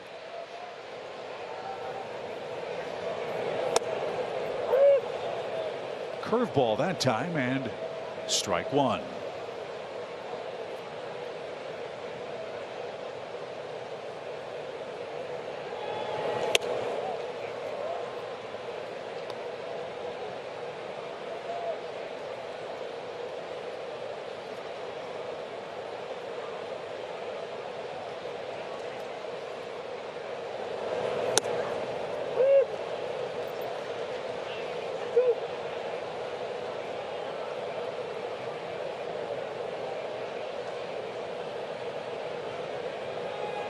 Arcia awaits a 1-2 pitch. No swing. Well, it looked like there was a flinch from Andrew Fletcher. Thought he was going to ring up Orlando, but didn't. And it's 2-2. I mean, now you can see the hitter's kind of waiting for a fastball, but now he's not throwing those fastballs. He threw a soft curveball to start him off. Now you got guys up there thinking.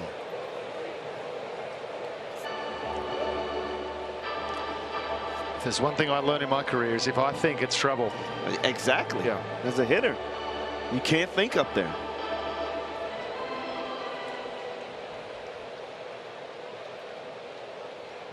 .77 miles an hour to 92, the speed range for Peterson in the game. As he peers in with a 2-2 count. And strike three inside corner. Come on. It's a bad call. It's 2. It's fine if it's consistent and you know what you're going to get when you go up to bat, or if you know what you're going to get when you hit a spot. But when you are consistently calling balls that are off the plate, sorry, inconsistently calling balls that are off the plate, you just, as a hitter, you can't go out there with, you got to swing at everything. You got to widen your zone, you got to get out of your game plan, you got to expand the strike zone, you got to swing at balls you wouldn't normally. Yeah, the strike 3 call to Ozuna. Now Arcia. Now you see the effect perhaps on Harris. Couldn't check his swing there and is down a strike. Well, look, as a young player, you get off to a hot start. All of a sudden, pitchers start seeing something. And right now, you're seeing that Michael Harris is being so aggressive that you don't have to throw him strikes. He's swinging out of the zone right now.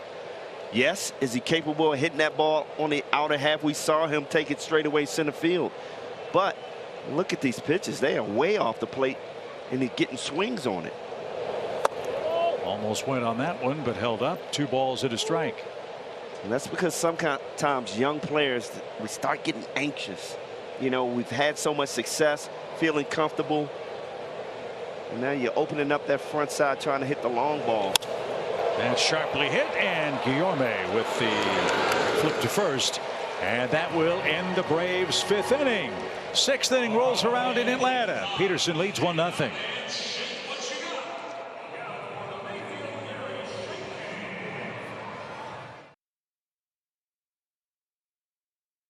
Where the Dodgers are in town, and a milestone home run for Albert Pujols, number 685 for the future Hall of Famer, who yesterday passed St. Louis legend Stan Musial for 3rd place on the all-time extra base hits list. Only Barry Bonds and Henry Aaron have more extra base hits than Albert Pujols in his career. What a year and a return to St. Louis for the Cardinal great. What a career. Unbelievable. Yes, he can't run anymore, but he can still swing the bat. You hit it like that, you can jog around the bases, Brian, as Dominic Smith digs in to start the 6th inning. And Peter, interesting for Tyler Matzek as he's come back from the IL, not pitching 1 inning at a time or 1 batter at a time, but now a few up and downs for him. Yeah, I think last 2 times out he's come back into the dugout and gone back out for a 2nd inning, which we didn't see a lot from Tyler last year. Maybe that's a product of the recovery. Maybe he feels better going multiple innings and having a day off instead of going back-to-back at this stage of his recovery. Maybe it's just we want to get another shutdown inning and send him back out there to face the lefties. It could be the DH too. There's not as many if we get to him in warm-ups for those bullpen guys because there's not that pitcher spot. 2-0 count for Dominic Smith. And look, with all these lefties in the lineup for the Mets, 7 of them who either hit straight left or switch hit. The left-handed relief corps for the Braves will be in play the rest of this series and certainly the rest of Game 2. That's right. 1-0 New York. A walk and triple is the only run of this game.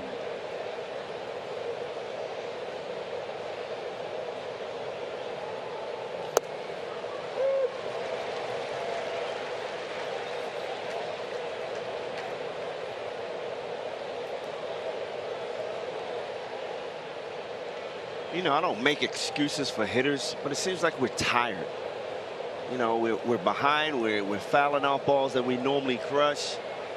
I don't know whether fatigue is just setting in. We had a 12-inning game the other day. coming into this series. Somehow we got to find some energy. 3 balls, 2 strikes for Dominic Smith. And Matzek came back to get him. Good start to the inning. 1 up, 1 down.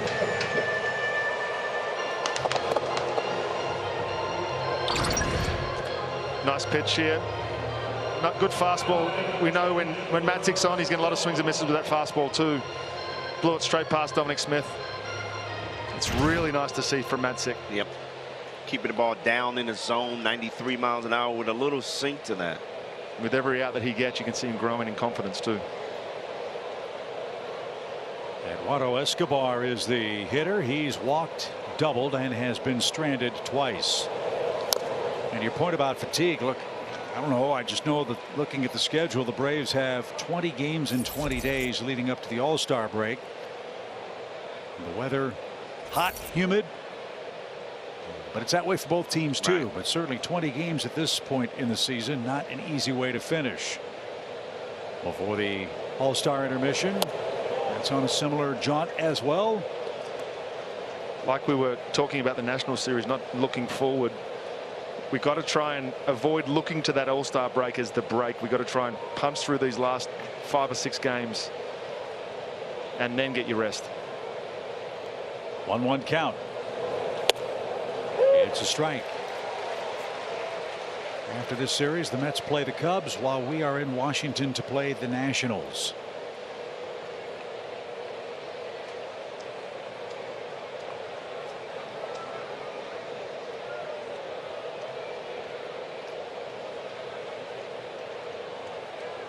One out, nobody aboard. The pitch.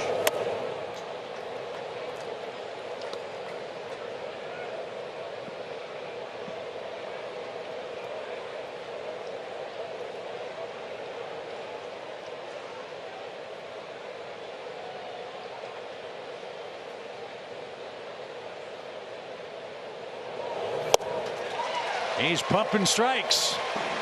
Back-to-back strikeouts for Matzek. 2 outs.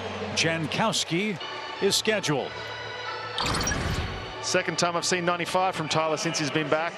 And that was just, you say it, Powder River. That was just good old country hardball, fastball, middle. Maybe looking for something else, BJ, but fastball, another fastball blown past a Met hitter.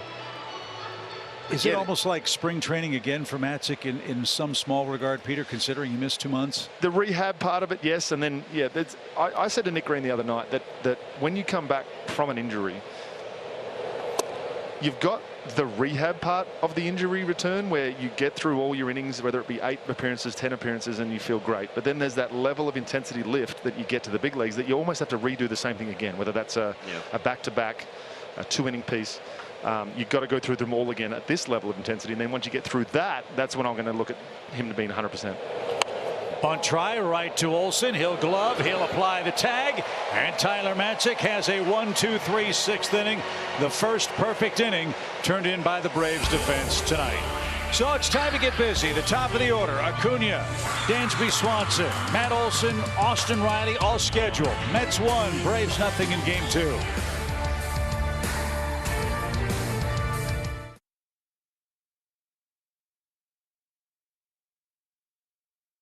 Donate $755 to the Braves Foundation's Henry Louis Aaron Fund with a minimum commitment of $1 million. Here's our update as of today. Over $101,000 has been raised here in 2022. Need a couple of home runs here. Right guys are coming up to provide them. Acuna, Swanson, and Matt Olson in a 1-0 game. Saw it against Scherzer last night. Some much better at bats and much better approaches 3rd time through. Let's hope it continues with Peterson and Acuna right here. Pulled a string, a changeup to start the sequence. Wow. Ronald has struck out and has walked. Peterson has mixed his pitch as well. I didn't expect the first pitch changeup, and I know Acuna wasn't looking for that. Mets lefty has retired 8 men in a row. 13 of his last 14. The Braves have 4 balls hit out of the infield so far in the game. Got to change that as we battle on in the home 6th in a great game. That's low, ball 3. Take a base runner any way we can get one.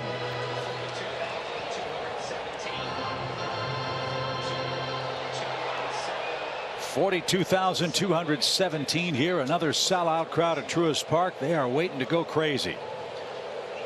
Perhaps this is the pitch that will happen.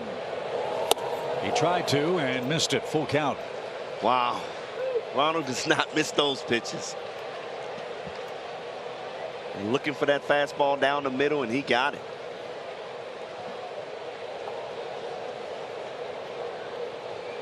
So Peterson now back in the count, 3-2.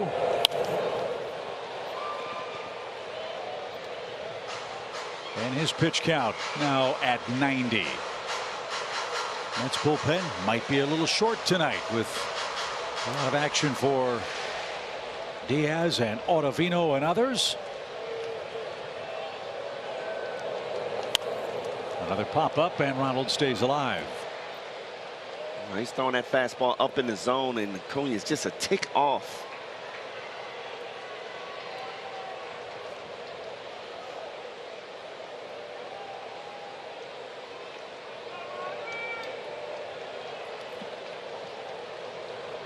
The payoff.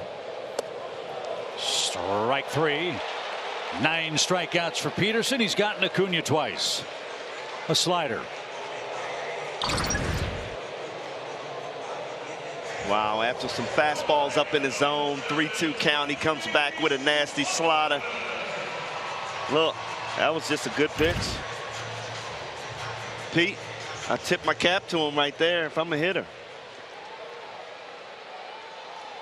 Dansby fly to deep center.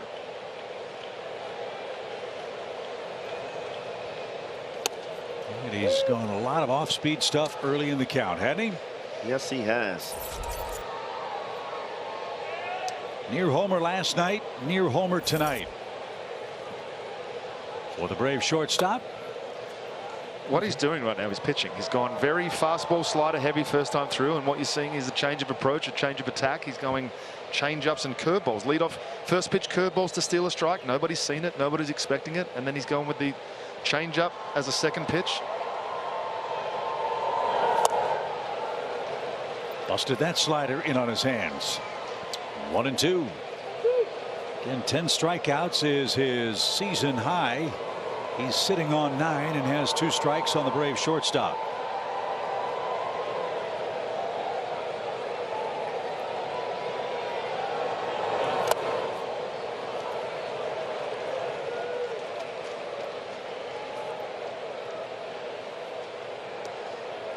This is where Peter, as a hitter, you see how dominant he's been and how he's changing speeds. You almost got to spread out and just put the ball in play.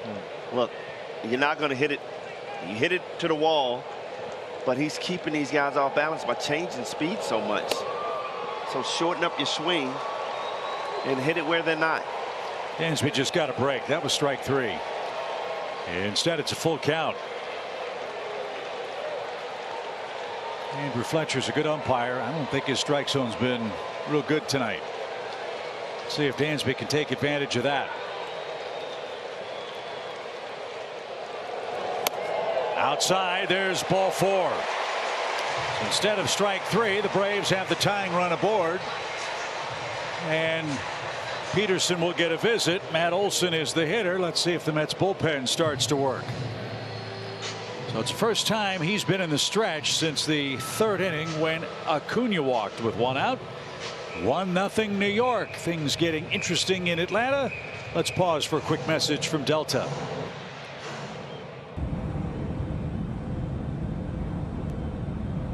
Delta, proud to be the official airline of the 2021 World Champion Atlanta Braves.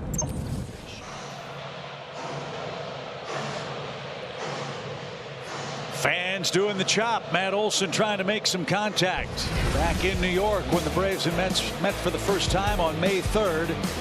This happened.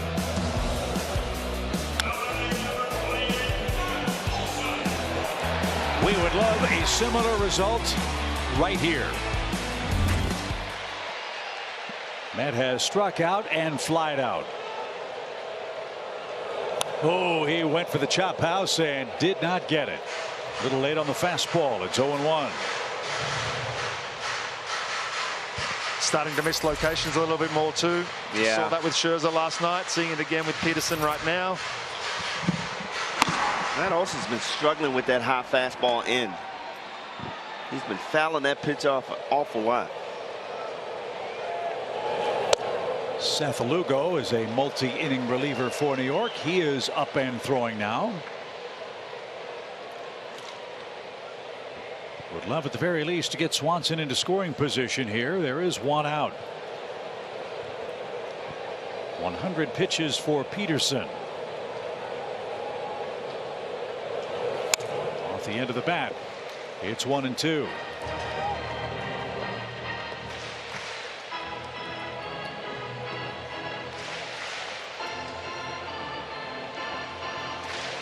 Couple of real good games of baseball last 2 nights. Yeah, Matt Olson's pulling off his front side, and that slider away is a tough pitch for him to hit when you open up your front side too early. He punches a ball to the left side. We're in business here as the Mets play him in a severe pull shift.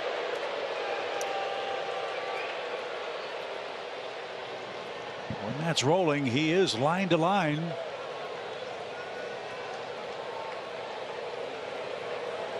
As Peterson with pitch 102 coming.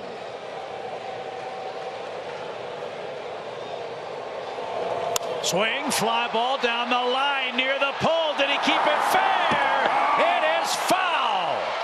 He just missed a 2-run homer. I thought when he started to take off that he thought it was going to hit the foul pole, but he stayed there watching it for the longest time.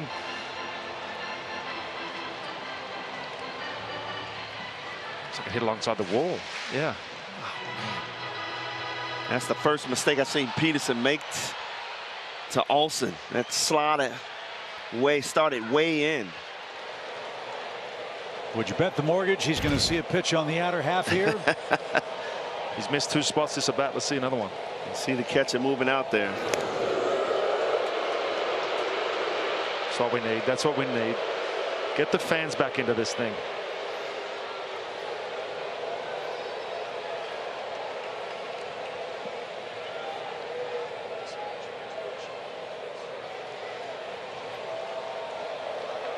They move away. The 1-2 pitch. Okay, was that out for show, in for result? Olson didn't chase it. 2 balls, 2 strikes. The cat and mouse game begins. You saw the video replay of the home run in New York. That was a sinker in. I think the plan is to try and stay away. Short lead at first. The pitch. Trying to pop that ball to the left side. Fighting hard. He'll see another pitch, Peter. You can see he's seen that slider now multiple times. Yep. He's getting a little more comfortable with that pitch. He made that mistake early and he just missed going out of the ballpark. He came right back with it, fouled it off. Keep that front side in and drive this ball in the gap somewhere. They're playing very deeply for Matt, as you'd expect, protecting a 1-0 lead. The 2-2 pitch. Swing, fly ball center. Nimmo going back, hit the track, hit the wall. Matt Olson puts the Braves in front.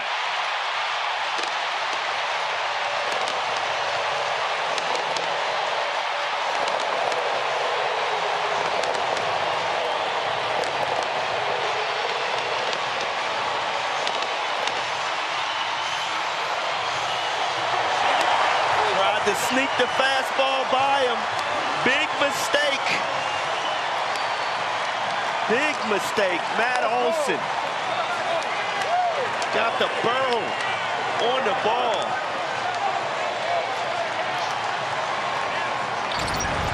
Try to stay away, BJ.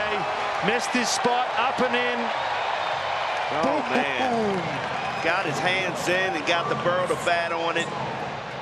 Big time hit right there.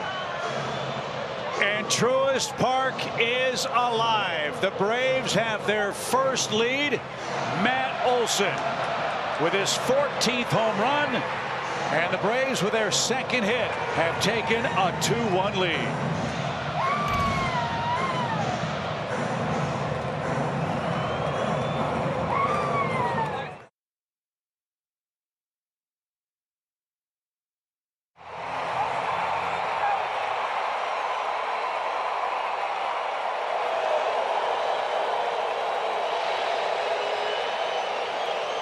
Seth Lugo is on for the Mets to face Austin Riley, as this ballpark has not stopped roaring for that man who put together a great at bat. And it's funny how a team's fortunes can change on one swing or one pitch. Matt Olson, who struck out in his first 5 at bats in this series, chases David Peterson, who allowed 2 hits, 2 runs, a homer, and surrendered the lead here in the Braves' 6th. Wow. And this is what Lugo does. He has a great curveball. Yeah. We've had a lot of success off of Lugo in the past. So we've seen him an awful lot. So I know guys recognize what he's going to do to you. Throw that slider down in the zone. Riley beats that off the plate and stays alive with a 1-for-2 night and a 1-2 count. Every time you play the division leader, it's a 2-game swing. Braves win this one, they're back to within a game and a half. And right now, Atlanta's sitting pretty, up 2-1. The pitch. And Riley swung and missed the breaking ball. 10 Braves have struck out in this game. That is the second out of the inning, and Marcell Ozuna is up.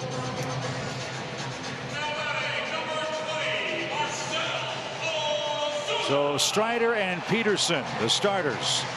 Strider off the hook. He allowed 1 run in 4 2/3 innings, struck out 8. Peterson 5 1/3 innings, struck out 9, gave up the homer and 2 runs. Yeah, not to be forgotten was the walk by Dansby Swanson, which could have easily been strike 3. Thankfully it wasn't. How about Matt Olson? His 15th go ahead home run in the 6th inning or later in his career since 2018. Second in Major League Baseball behind Carlos Santana. Now that's impressive. So Olson over the 50 RBI mark for the Braves this year, 51 to be exact, as that's beaten foul by Ozuna. 2 balls and a strike. What they say about home run hitters, it's not so much how many you hit, but perhaps when you hit them. Yes. For a while, that 1 run for the Mets felt like 3 or 4. Now the pendulum swings the other way, with the Braves leading 2-1. Even count. Wow, that's a disappearing curveball right there. Took a lot off of it.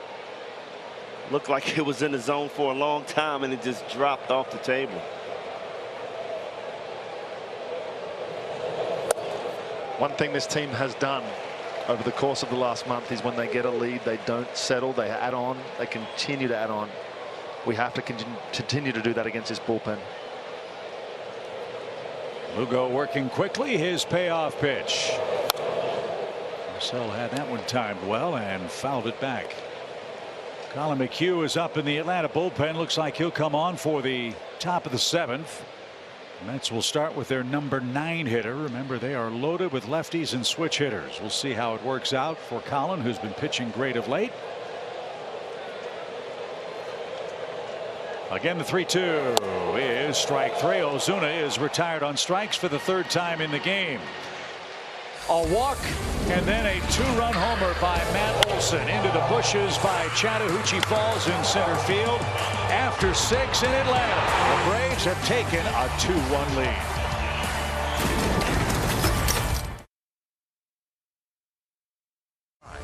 Xfinity. Supercharge your home with supersonic Wi-Fi. Unbeatable internet. Only from Xfinity. And by the All-South Highway Safety Team. Play it safe. Slow down. Matt Olson just bushwhacked the New York Mets with a 2-run homer in the 6th inning. Atlanta now takes a 1-run lead into the final 3 innings, and they'll bring right-hander Collin McHugh out, a former Met. He's had a great run on the homestand. Collins had a super season, Peter, and these Mets haven't had a whole lot of luck against him head-to-head. We hope that continues with the 9-1-2 hitters coming up. He's been really good since he came back from the IL the second time. He had a rough on his first go out, but that slider right there and the cutter off of that inside and up to left-handed hitters has been really, really good for Collin.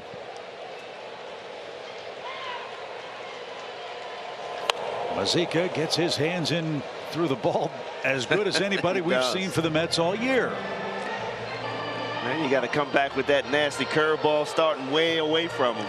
This is where he's going to throw that 68 to 72 mile an hour curveball that he throws that gets these guys off balance, especially someone like this who's fouled. There's so many fastballs and so much hard stuff down the line. There was 72.2 officially. And Mazika, nice job to fight it off. And after that pitch, Peter, what do you come back with? I'd go cutter up and in off of that because he's probably going to look slow. I'll look for that backdoor slider.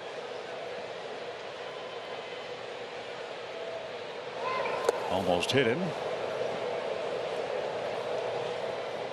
McHugh made his big league debut against the Mets back in 2012.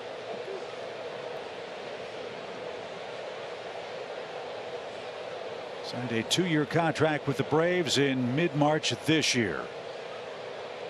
And he's been a great addition to the Sterling Atlanta bullpen. The pitch. Rolled over and foul at first. Mazika not going easily or quietly tonight, is he? How about McHugh? This is a guy that's from Georgia and wanted to be here. He took a pay cut. I think he was offered a lot more to go elsewhere, but he wanted to be a Brave. Out of Berry College. So he's making his school proud this year. The 1-2 count. Rolled over. That should be easy, and it is. There's out number 1. Now we go to the top of the order in Nimmo, who's 0 for 2 and scored the lone Mets run after he walked in the 5th inning. How about a first pitch pop up? The guy sees 40 pitches in a bat. I'd love to see him just pop one up. First pitch. He won't do it. He will not swing at the first pitch.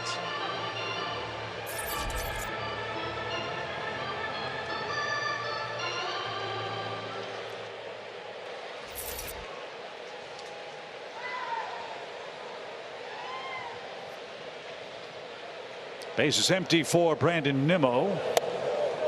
Takes one a little high. 1 ball, no strikes.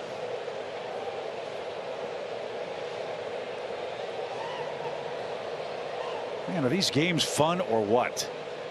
First place, second place, tight game. Tons of strategy, big plays, big opportunities, big moments. I mean, this has already had it all tonight. Pitching visit left the pitcher out there. Next at bat, guy that's punched out 5 times hits a home run for you. It's playoffs in July, guys. Right. 1-1 count.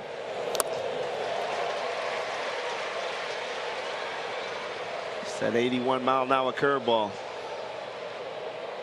He's got so many different speeds on that curveball and slider.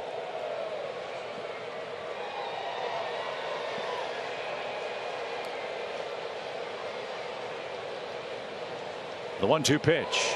Swing and a miss. McHugh strikes out Nimmo. And now he'll face Mark Canha. And you might recall one of the biggest outs the Braves got at any time this season came against Canha up in New York, where McHugh came in and struck him out. I think the bases were loaded up at Citi Field. So can he continue his great work against Mark, against whom the Mets outfielder is 1 for 12 and 6 strikeouts. That is why McHugh is in this game. An infield hit, 2 strikeouts for Canha tonight. And a perfectly placed pitch. Oh, man. I've never stepped in the box, obviously, against Colin, but I'd imagine with 3 pitches that are both spinning and similar spins, it makes it so tough because you really got to choose between which spinner it is. There's 3. There's the cutter that's at about 91. There's the curveball that can be anywhere from 68 to 72, or that slider that can be 80, 81. All spinning about the same speed if you look at this. If you look at the pitches and the way they come out of his hand. Yeah, as a hitter, you face him in Q. You got to move up in the box because, you know, he got so many different speeds on that curveball. I want to catch that curveball up, and I'm going to challenge him with the fastball. And pushed him off the plate. 2 balls and a strike. Canha tried to stick that booty out there and get hit.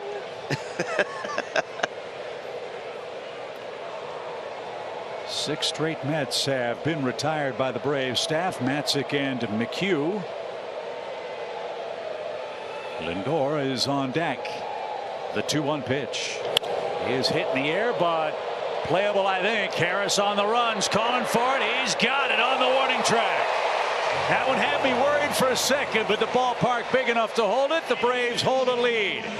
Why does Atlanta lead? Well, we're about to find out on the stretch presented by Synovus. Lauren Jabaro wants to talk about Matt Olson's big hit. Lauren, take it away. The Stretch is brought to you by Synovus, the bank that helps you get there. Welcome into the stretch presented by Synovus. Lauren Jabara here with Nick Green, Gordon Beckham. Braves down 1, bottom 6, ain't no thing. Matt Olson steps up and he hits an absolute bomb. 14th home run of the year, Gordon, to put them up 2-1. Yeah, an absolute bullet straight to dead center. I mean, really good job by him right here. You know what he did right here? He almost hit a homer down the line, and then he just missed a pitch right back. He fouled it straight back, and I'm like, if he throws another pitch over the plate, he's not missing it. And there it is. I might give you a pitch by pitch after this game's over with because I love it. Good. So okay, we'll do that then. Let's dive into that. 7 pitch at bat, but don't forget about the at bat before Dansby Swanson. 2-2 slider. There was a strike, called a ball. Well, that set up Matt Olson to come up with the heroics so far. This homestand has been really good for him too. Yeah, the average isn't exactly where he wants it to be, but he's slugging. He's producing as far as RBIs are concerned. So if Matt Olson continues to swing the bat in big situations and come through, you feel really good. He's 4th in Major League Baseball right now in extra base hits with 47, and man, was that a beauty. We'll get you back to some more Braves baseball, but first, a word from our friends at Synovus. Wherever potential leads you next, get there with speed. Get there with scale. Get there with a bank you trust. Synovus. Get there. Braves lead 2-1 on a Matt Olson home run. The relief corps of Matzek and McHugh have been terrific. Over 2 1/3 scoreless innings. Now, as Brian suggested, time to add on some runs. Tough hombre in Seth Lugo. But as the innings move closer to the 9th, these at-bats become even more important. Darno tonight is 0 for 2. He's tapped back to the mound. He's popped out to the catcher.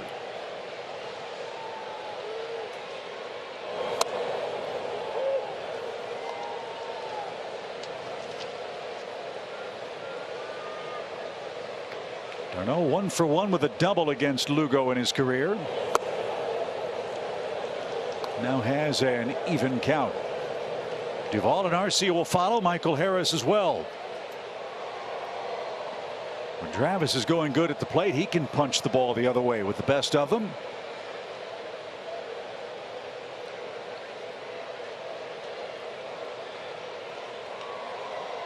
As Lugo delivers a 1-1 pitch. There's a shot over third off the end of the bat. So the Braves have their 3rd hit. They have a leadoff man aboard. And that is the first time all night the Braves have put the first runner on base in an offensive inning. Lugo trying to sneak that sinker in. Darno did a great job of getting the head out there, hit off the end of their bat, but strong enough to get that ball over the third baseman Escobar's head. So 3rd hit for the Braves. Duvall, the batter, he has struck out twice.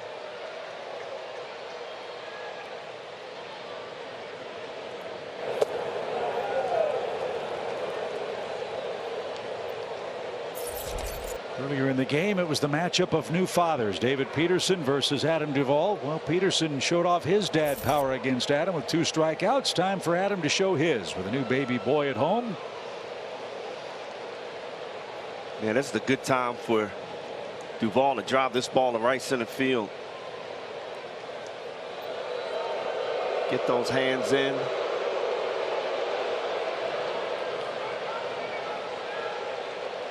Outfield look like they're playing them straight up.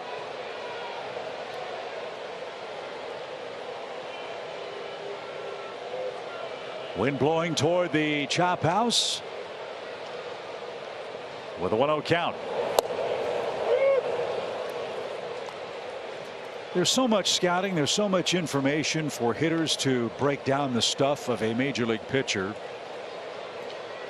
That pitch just illustrates how good these guys are. You know what's coming and still can do very little with it. I've said it a million times. It's amazing anybody gets a hit. In the major leagues, as hard as they throw, as much movement as there is. Well, the same's true for the guys on the mound, Peter. You know what they're trying to do. You got to pitch to your strengths as well. I can tell you what Lugo's trying to do after that hard sinker in off the plate. He's going to try to set him up with that curveball again. I would be looking to swing at this curveball. 2-1 count. Swing, fly ball. Wall up left field. That ball is long gone. Dead power, and the Braves extend the lead.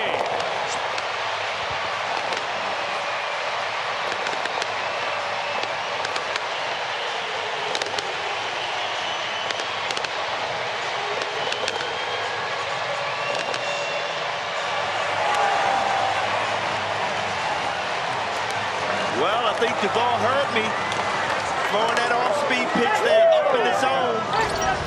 He was not late on this pitch. Took some speed off of it, little backup curveball, and he went yah. That's a bomb. That dad pop showed up. What a perfect time for it. And I told you, he's going to hit a big home run for his newborn son. First day back. 2-run homer in the 6th, 2-run homer in the 7th. The Braves lead 4-1.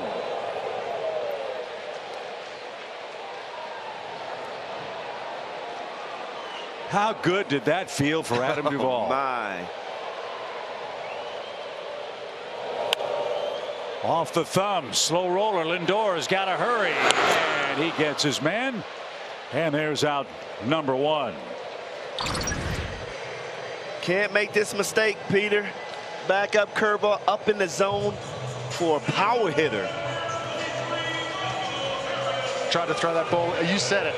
He went sinker in, then he tried to come back with that slider away. He got back up, got around it. Call it lack of grip, call it just a bad pitch, but that was a slider middle, top of the zone, and Adam Duvall did not miss. Michael Harris, the hitter. You know, that ball sounded loud. It had to feel loud. And look, Adam is not a guy that admires home runs all that often. But he took an extra long look at that to see how far up into the Hank Aaron terrace it was going to go. And that was at least 3 rows back. And the Braves,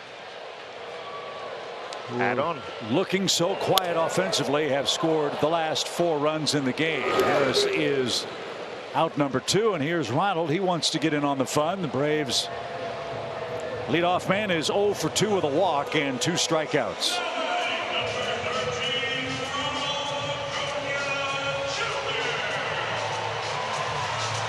Guys, that was about 3 or 4 nights of no sleep just coming out on that swing right there. What do they say? I need a road trip so I can get some rest. Exactly. That's the fan that caught the baseball. As Adam Duvall has made it 4-1 Braves. And now Ronald shoots one into right center field. That's a good sign, BJ. That is a good sign. Not trying to do too much with it. Driving the ball up the middle the other way. Hopefully that'll get his stroke getting back into where we know Ronald Acuna hits for power. Stay back on that curveball. Beautiful swing.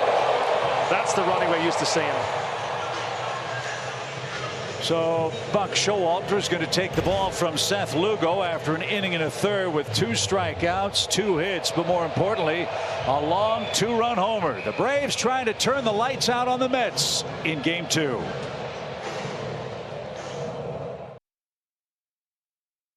can feel it through your television sets all across Braves country tonight. Sellout crowd of 42,000 plus has seen 2 2-run homers for the Braves in the last 2 innings. And you see the happenings on our Xfinity Live Look Cam, where the Braves enjoy a 4-1 lead. This is our first look at Colin Holderman, pride of Bourbonnais, Illinois. He's missed 2 full seasons, recovering once from Tommy John surgery the 2020 year due to COVID. Made his big league debut on May 15th. While facing the Seattle Mariners, and in his first 13 games, he's done good work. He enters to face Dansby Swanson with Acuna leading at first base. Dansby, a critical walk in the 6th inning.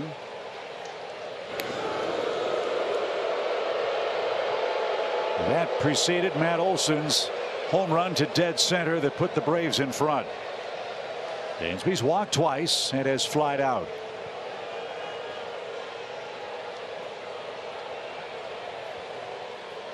Acuna, a good lead. Big hole right side for Swanson. The pitch is popped up.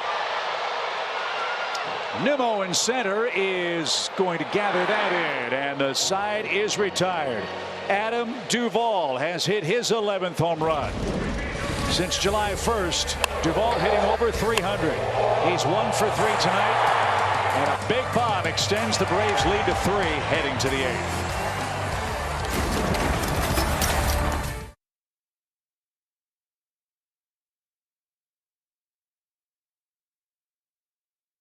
Has a chance to be evened up. Last night the Braves fell 4-1. Tonight they're winning 4-1 heading to the 8th inning. Francisco Lindor leads off. First pitch swing and out of play. And Peter, we were talking in between innings, this 20-game stretch for the Braves, no days off. They've had to use the bullpen a lot. They don't have Kenley Jansen right now, and back-to-back relievers making multi-inning relief appearances for Snit. Really strange to see, especially in the National League. In the air, right center. Harris streaking, slowing, catching. 1 out. You're usually so reliant on, we hear about last year, we talked so much about the night shift and having 6, 7, 8, 9 under control. It's a 5-inning ball game. Well, this year it's a different story, but they're finding a way to get it done on a nightly basis, and it's incredible to watch them do it. And speaking of Kenley Jansen, it is hoped, or at least possible, he could be back off the injured list with his heart arrhythmia issues tomorrow for the series wrap-up. Nothing is certain, but that's certainly a possibility. And if that's the case, we'll talk about it as we join you early in the afternoon at 12:35 first pitch. And then we're off to Washington for the Final Four before the All-Star break. Pete Alonso has struck out twice, has walked intentionally. In his other plate appearance, best he can do is make it a 2-run game. Don't walk him, make him swing the bat. And a strike.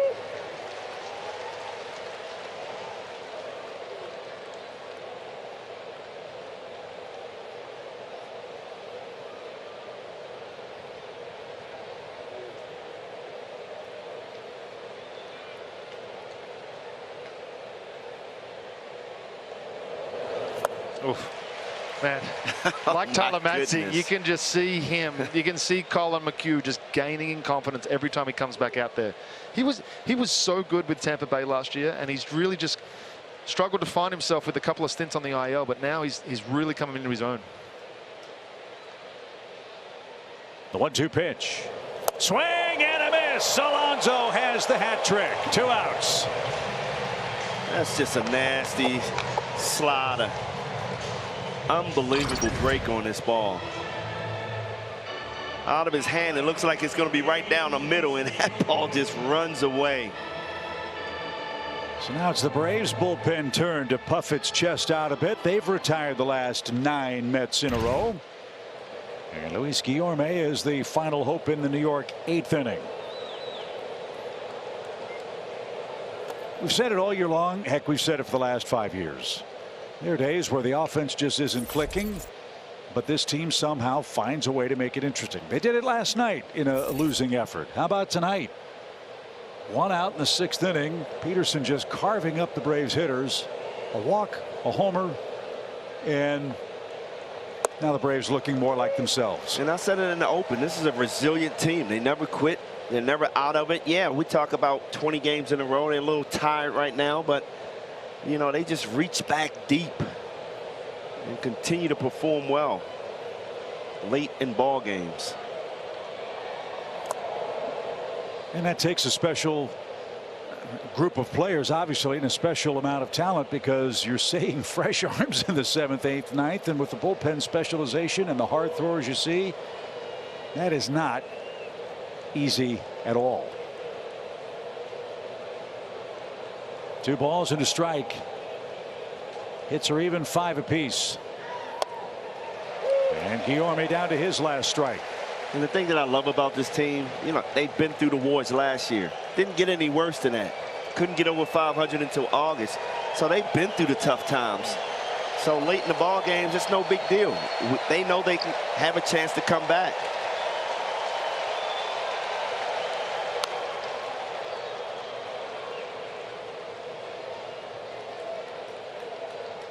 Love it when Mitch George, our statistician tonight, great member of the Braves PR staff, has that never quit with Snit stat in the media notes. That's what winning teams do. They play a hard 27 outs. And they've done that again tonight.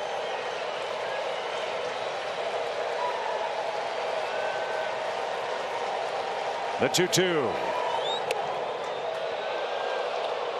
Wow, the old Ephus pitch, 68 miles an hour.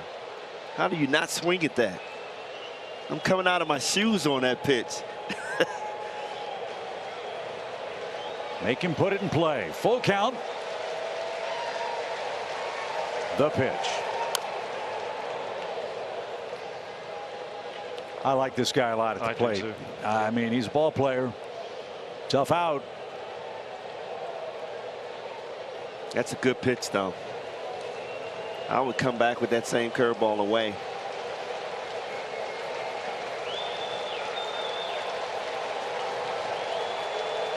Again, the 3-2. And he missed with it, ball 4. So the Braves have issued 4 walks in the game, 1 of them intentional. And now Dominic Smith is the scheduled Mets hitter. MLB.TV is now $94.99. Watch all out-of-market regular season games live or on demand, plus MLB Big Inning. Blackout and other restrictions apply. Visit MLB.TV for all the details. That's the only blemish for McHugh. A 2-out walk to Guillorme. Dominic Smith 0 for 3 with a couple of strikeouts is the Mets' final hope in the 8th.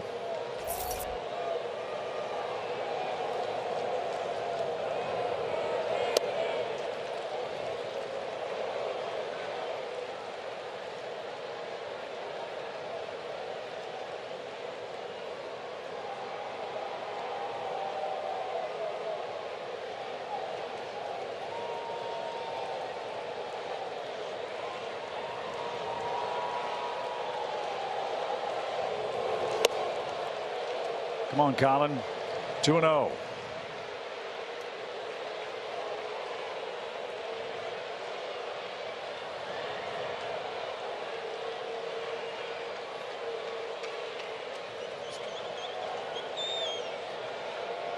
Rick Kranitz at the top of the stairs in the Braves dugout. Will Smith is getting loose. And that one right to first. Olsen knocked it down, picks it up, stabs on the bag, and the inning is over. Colin McHugh with 2 scoreless innings of relief. He protects a 4-1 lead right down the line. Holding the runner helped the Braves in that spot. And we head to the bottom of the 8th.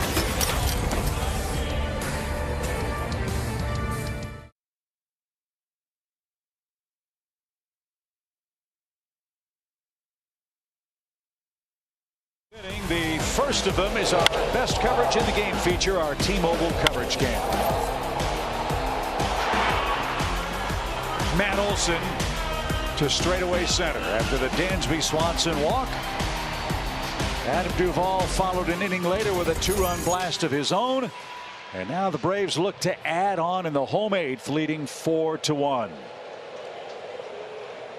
Holderman back to work, and a cue shot just fouled at third. Strike one. How about Matt Olson last year? He tied MLB record with 22 homers, lefty on lefty.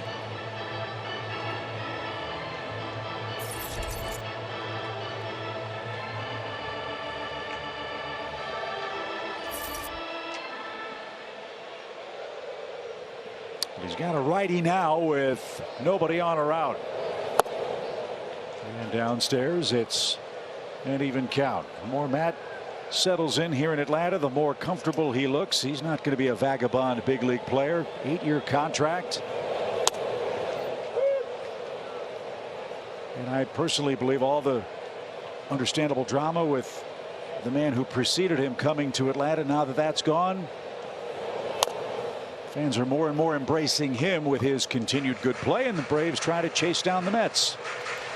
Yeah, before this series, you can see him starting to relax and starting to drive the ball the other way, making some plays. Yesterday, he struggled a little bit, but big-time home run today. That's a pitch that he swung at yesterday. Right.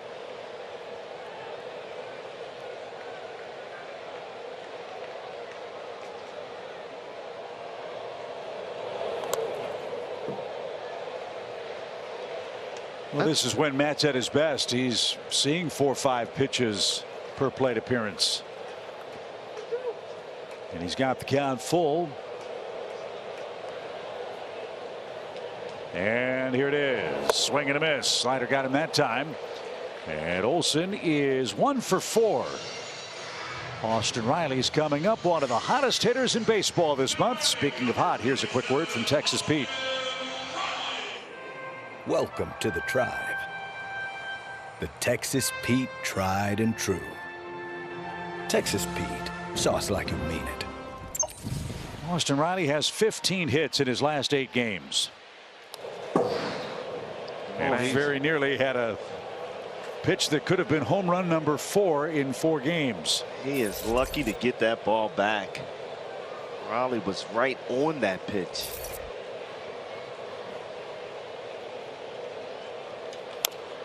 Chopped foul.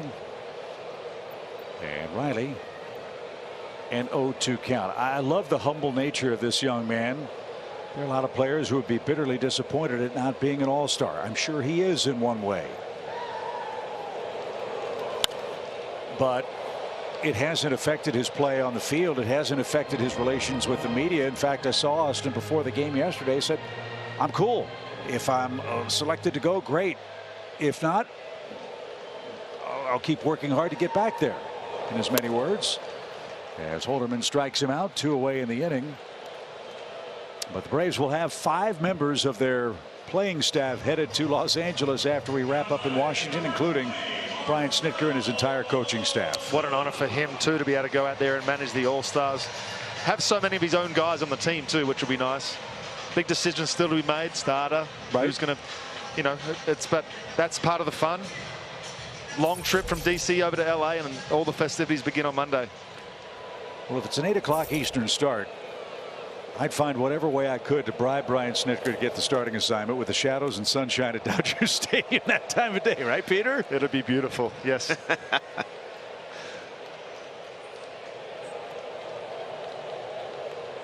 Marcell Ozuna looking for his first hit on the evening. The pitch. It's an even count. It's got to be Max, doesn't it? Oh, it's got to be. Well, I say that, but I'm so biased. It's you can't really look past either Kershaw, Sandy Alcantara, Max Fried. There's probably 4 or 5 guys that could start it. Tony Gonsolin. Tony Gonsolin. I mean, there's another name. 1 ball, 2 strikes, and so much of that's determined by when a guy pitches before. I was going to say Max Fried is going to probably come back and pitch this weekend in Washington.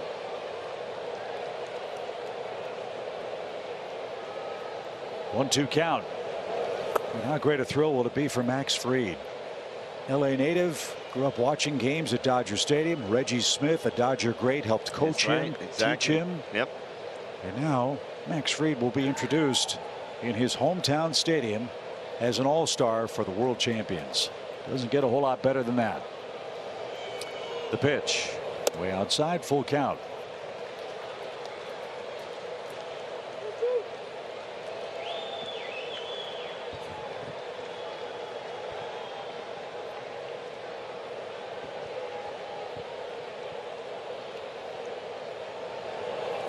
And Ozuna earns a 2-out walk. He's aboard for the first time, and Travis d'Arnaud is the hitter. d'Arnaud single to start the rally that ended on Duvall's 2-run homer. The Braves are proud to host their annual Eastern Band of Cherokee Indians night here at Truist Park on Saturday, July 23rd.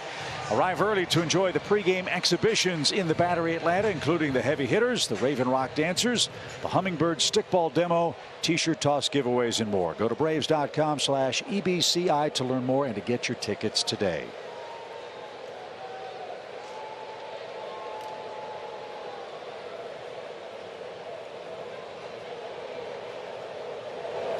A.J. Minter is warming in the Braves bullpen. He will be summoned for the 9th inning with the bottom third for the Mets do. At this point, he'll have the biggest lead you can have to earn a save in 1 inning, 3 runs. Smoked and foul at third, even count for the Braves catcher. Talk about guys that could be added to the all-star roster. A.J. Minter deserves it as much as anyone as far as I'm concerned. How about Kyle Wright? Kyle Wright too, and that would be, wouldn't that be nice if Max isn't able to go and they're able to replace him with the Kyle Wright.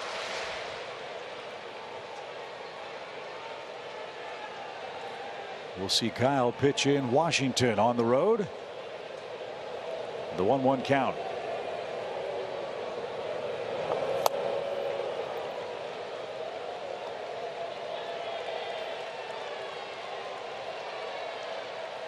This young man has a nice arm. He's doing a good job. He's retired 3 of the first 4 hitters he's seen for the Braves in his first appearance against Atlanta. If I was to give him a comp, I'd say Seth Lugo. He looks very similar to Seth. That ball poked down the right field line, curling near the line and off the net foul.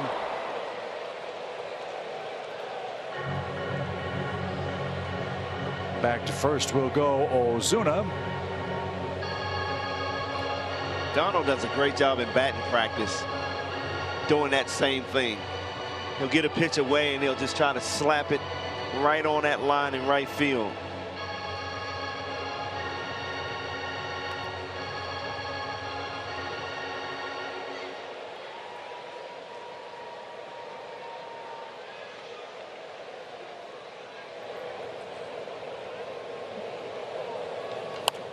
Popped up. Escobar in foul ground has a lot of room and puts the squeeze on that. And at last we head to the 9th inning. Braves need 3 outs to even up this series. It's 4-1 Braves.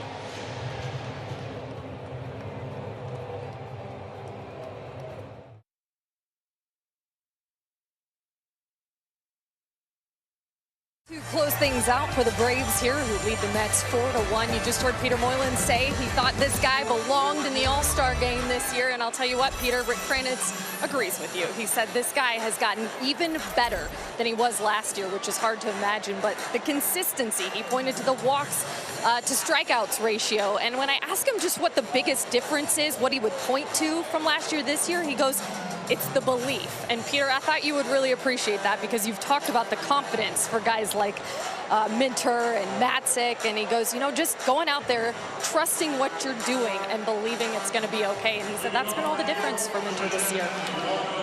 It's exactly right, Kelly. It's one of those things that you can just grow and grow in confidence. The more good appearances you have, obviously it's easy to do that, but AJ this year has just been so phenomenal. Even when he has a little bit of a hiccup, he comes back out and really good the next time out.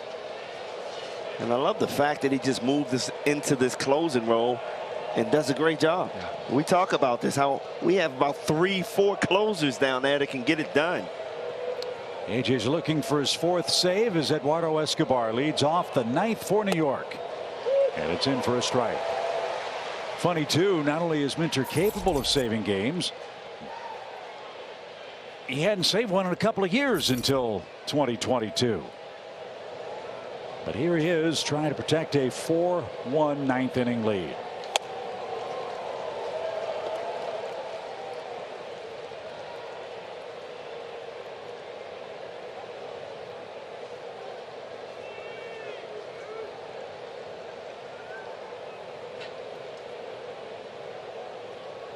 Escobar has a double tonight. And now he's a strike away from being the first out for the Braves, who look to pull to within a game and a half of New York. Tomorrow, another great matchup. Charlie Morton and Chris Bassett. J.D. Davis will hit for Jankowski. For Buck Showalter next. 1 ball. And 2 strikes.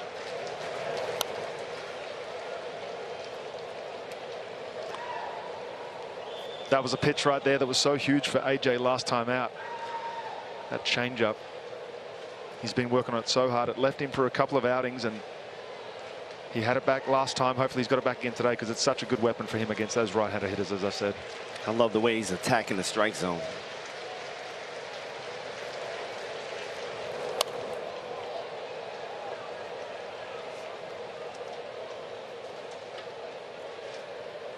And when you're attacking the strike zone like he is, hitters swing your pitches like that off the plate. Yeah, you get that swing at 1-2. You're not going to get it 2-1. Right. Nobody on or out. The pitch. Good start. Swing and a miss. 1 man down. 13 Mets have struck out in this game. Spencer Strider got 8 of them. Matzik 2, McHugh 2. Minter has his first. Perfect cutter by Minter there too. He'd been staying away, and then this is his bread and butter, has been for a long time, that cutter in to right-handed hitters, and it was as good as it gets. I love the movement on that ball when it left his hand. So Davis will be the hitter for the Mets. He's 0 for 4 in the series. He was their designated hitter in Game 1 last night.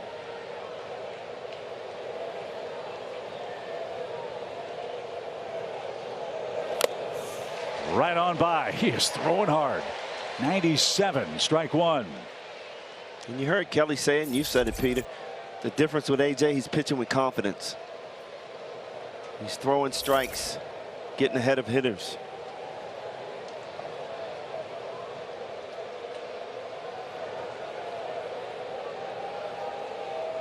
Nothing in 1 for Davis. Pinch hitting in the 9th. On the ground, right at Arcia. The Braves are an out away from evening the series.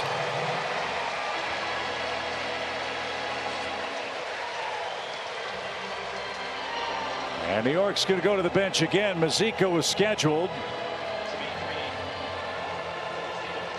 And Tomas Nido will be the New York final hope.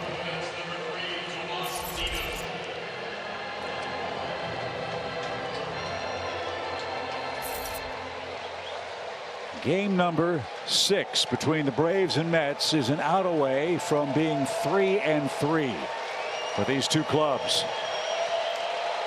Truist Park will tell you the story tonight.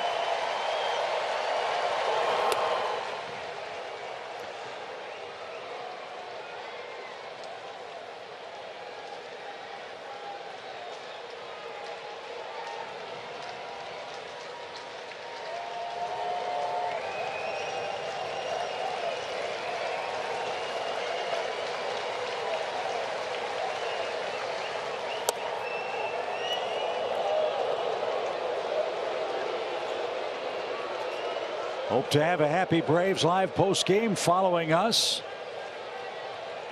Nick Green, Gordon Beckham, Lauren Jabara standing by to put a nice neat bow on this. As the Braves are an out away. 2 balls, no strikes for Nido. Come on, AJ, no drama. 3-0 now. Brandon Nimmo set the tone early with a 10-pitch at bat in the first inning. He waits on deck.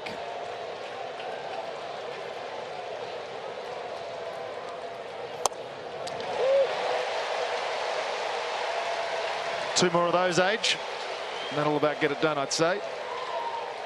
That was beautifully spotted. 97 on the inside corner. 3-0. Let's see another one right here. Same spot.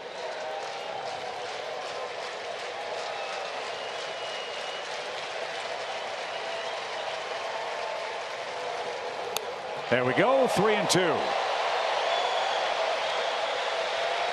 And the best he can do is make it a 2-run game. So what do you want to see here, fellas? BJ just told me he wants to see a cutter. I want to see that 93-mile-an-hour cutter with movement. I'm saying fastball in.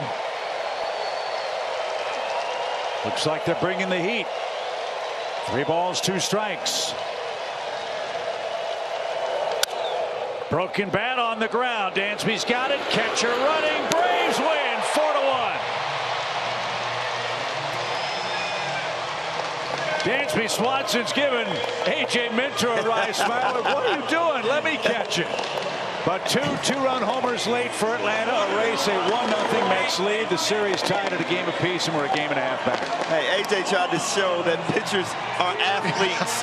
It did not work out well, but what a great game by the Braves. You know, offensively, yeah, didn't look good early in the ball game, but Matt Olson comes through, gets his first hit, a huge hit in this series, 2-run bomb.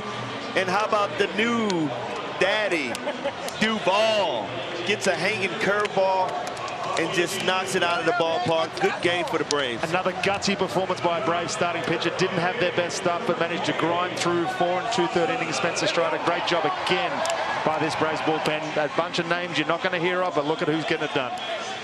Well, our goal is to win the series. The Braves have a chance to do that tomorrow against a resurgent, or with a, I should say, resurgent Charlie Morton, who will take on Chris Bassett with first pitch at 12:35. If the Braves win that game, we'll hit the road a half game out of first. Right now, we're a game and a half out.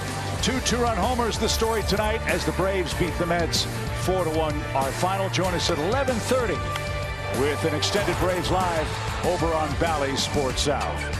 For Peter Moylan, for Brian Jordan, Paul Bird, Kelly Kroll, Chip Carey. What a night in Atlanta. The Braves even the series with the Mets. 4-1 your final. We'll wrap it up for you on Braves Live next.